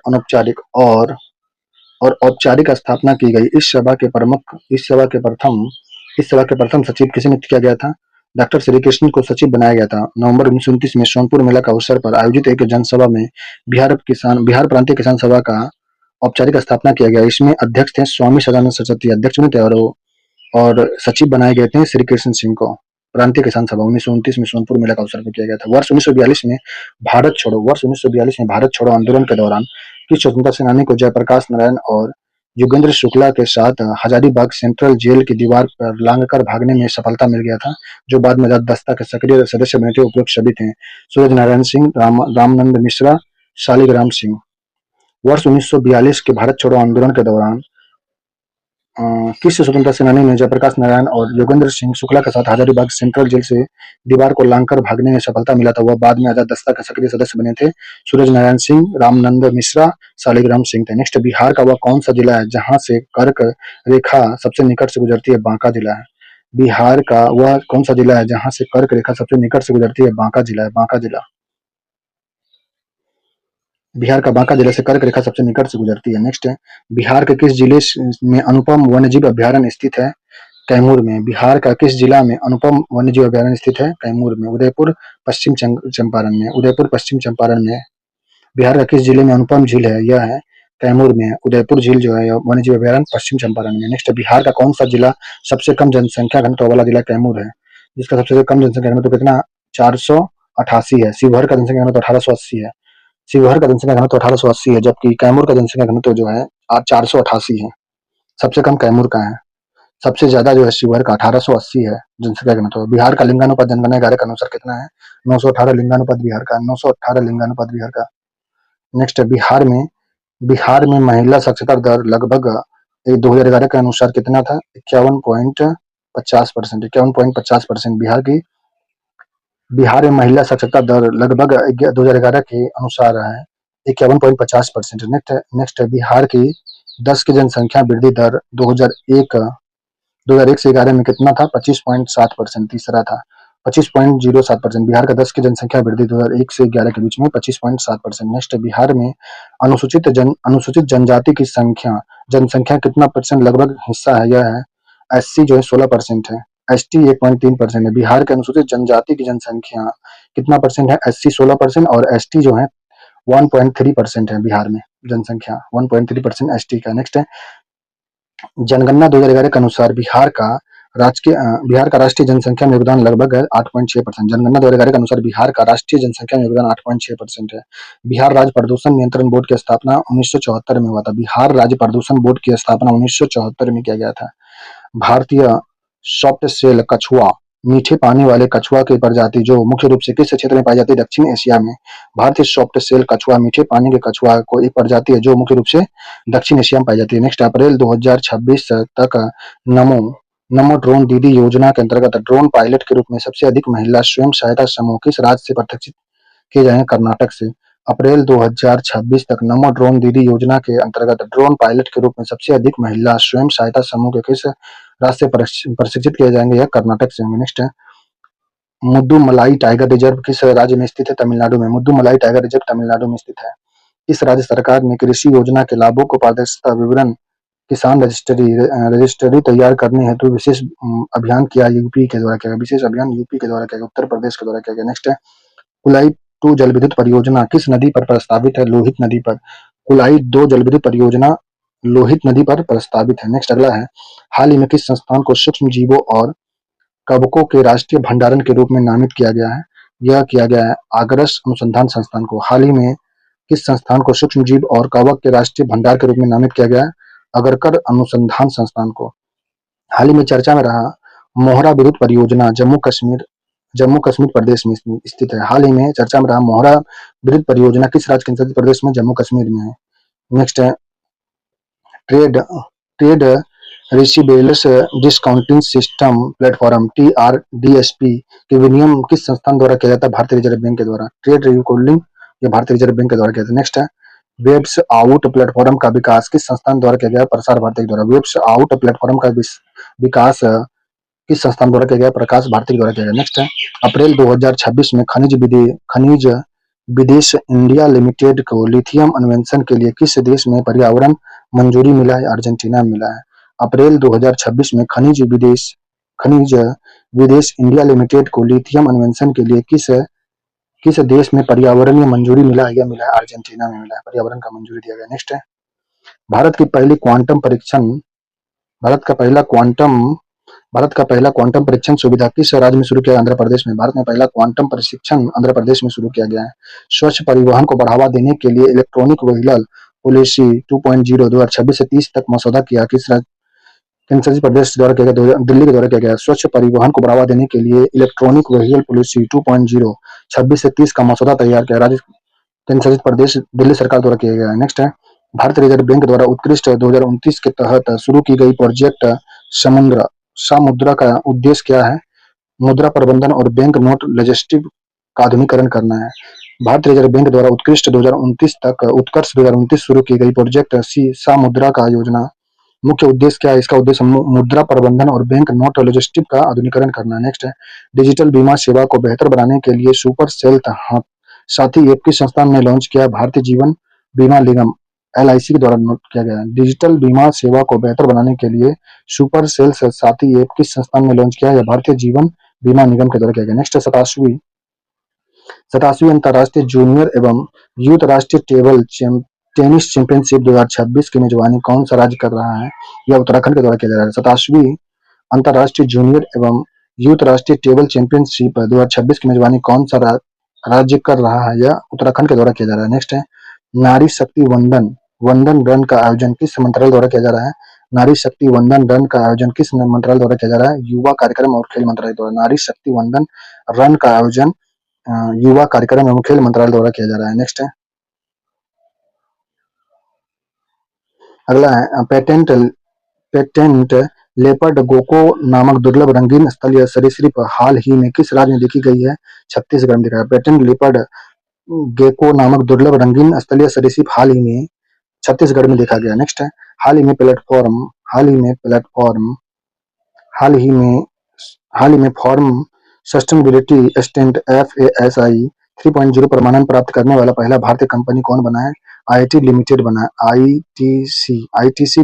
है। हाल ही में फॉर्म सस्टेनेबिलिटी असेसमेंट FSA 3.0 प्रमाणन प्राप्त करने वाला पहला भारतीय कंपनी बना है, ITC लिमिटेड बना है। नेक्स्ट है, पीटर मजार किस देश के नए प्रधानमंत्री बने हैं? हंगरी का। पीटर मजार जो है यह हंगरी देश के नए प्रधानमंत्री बने। हंगरी के नए प्रधानमंत्री पीटर मजार बने हैं।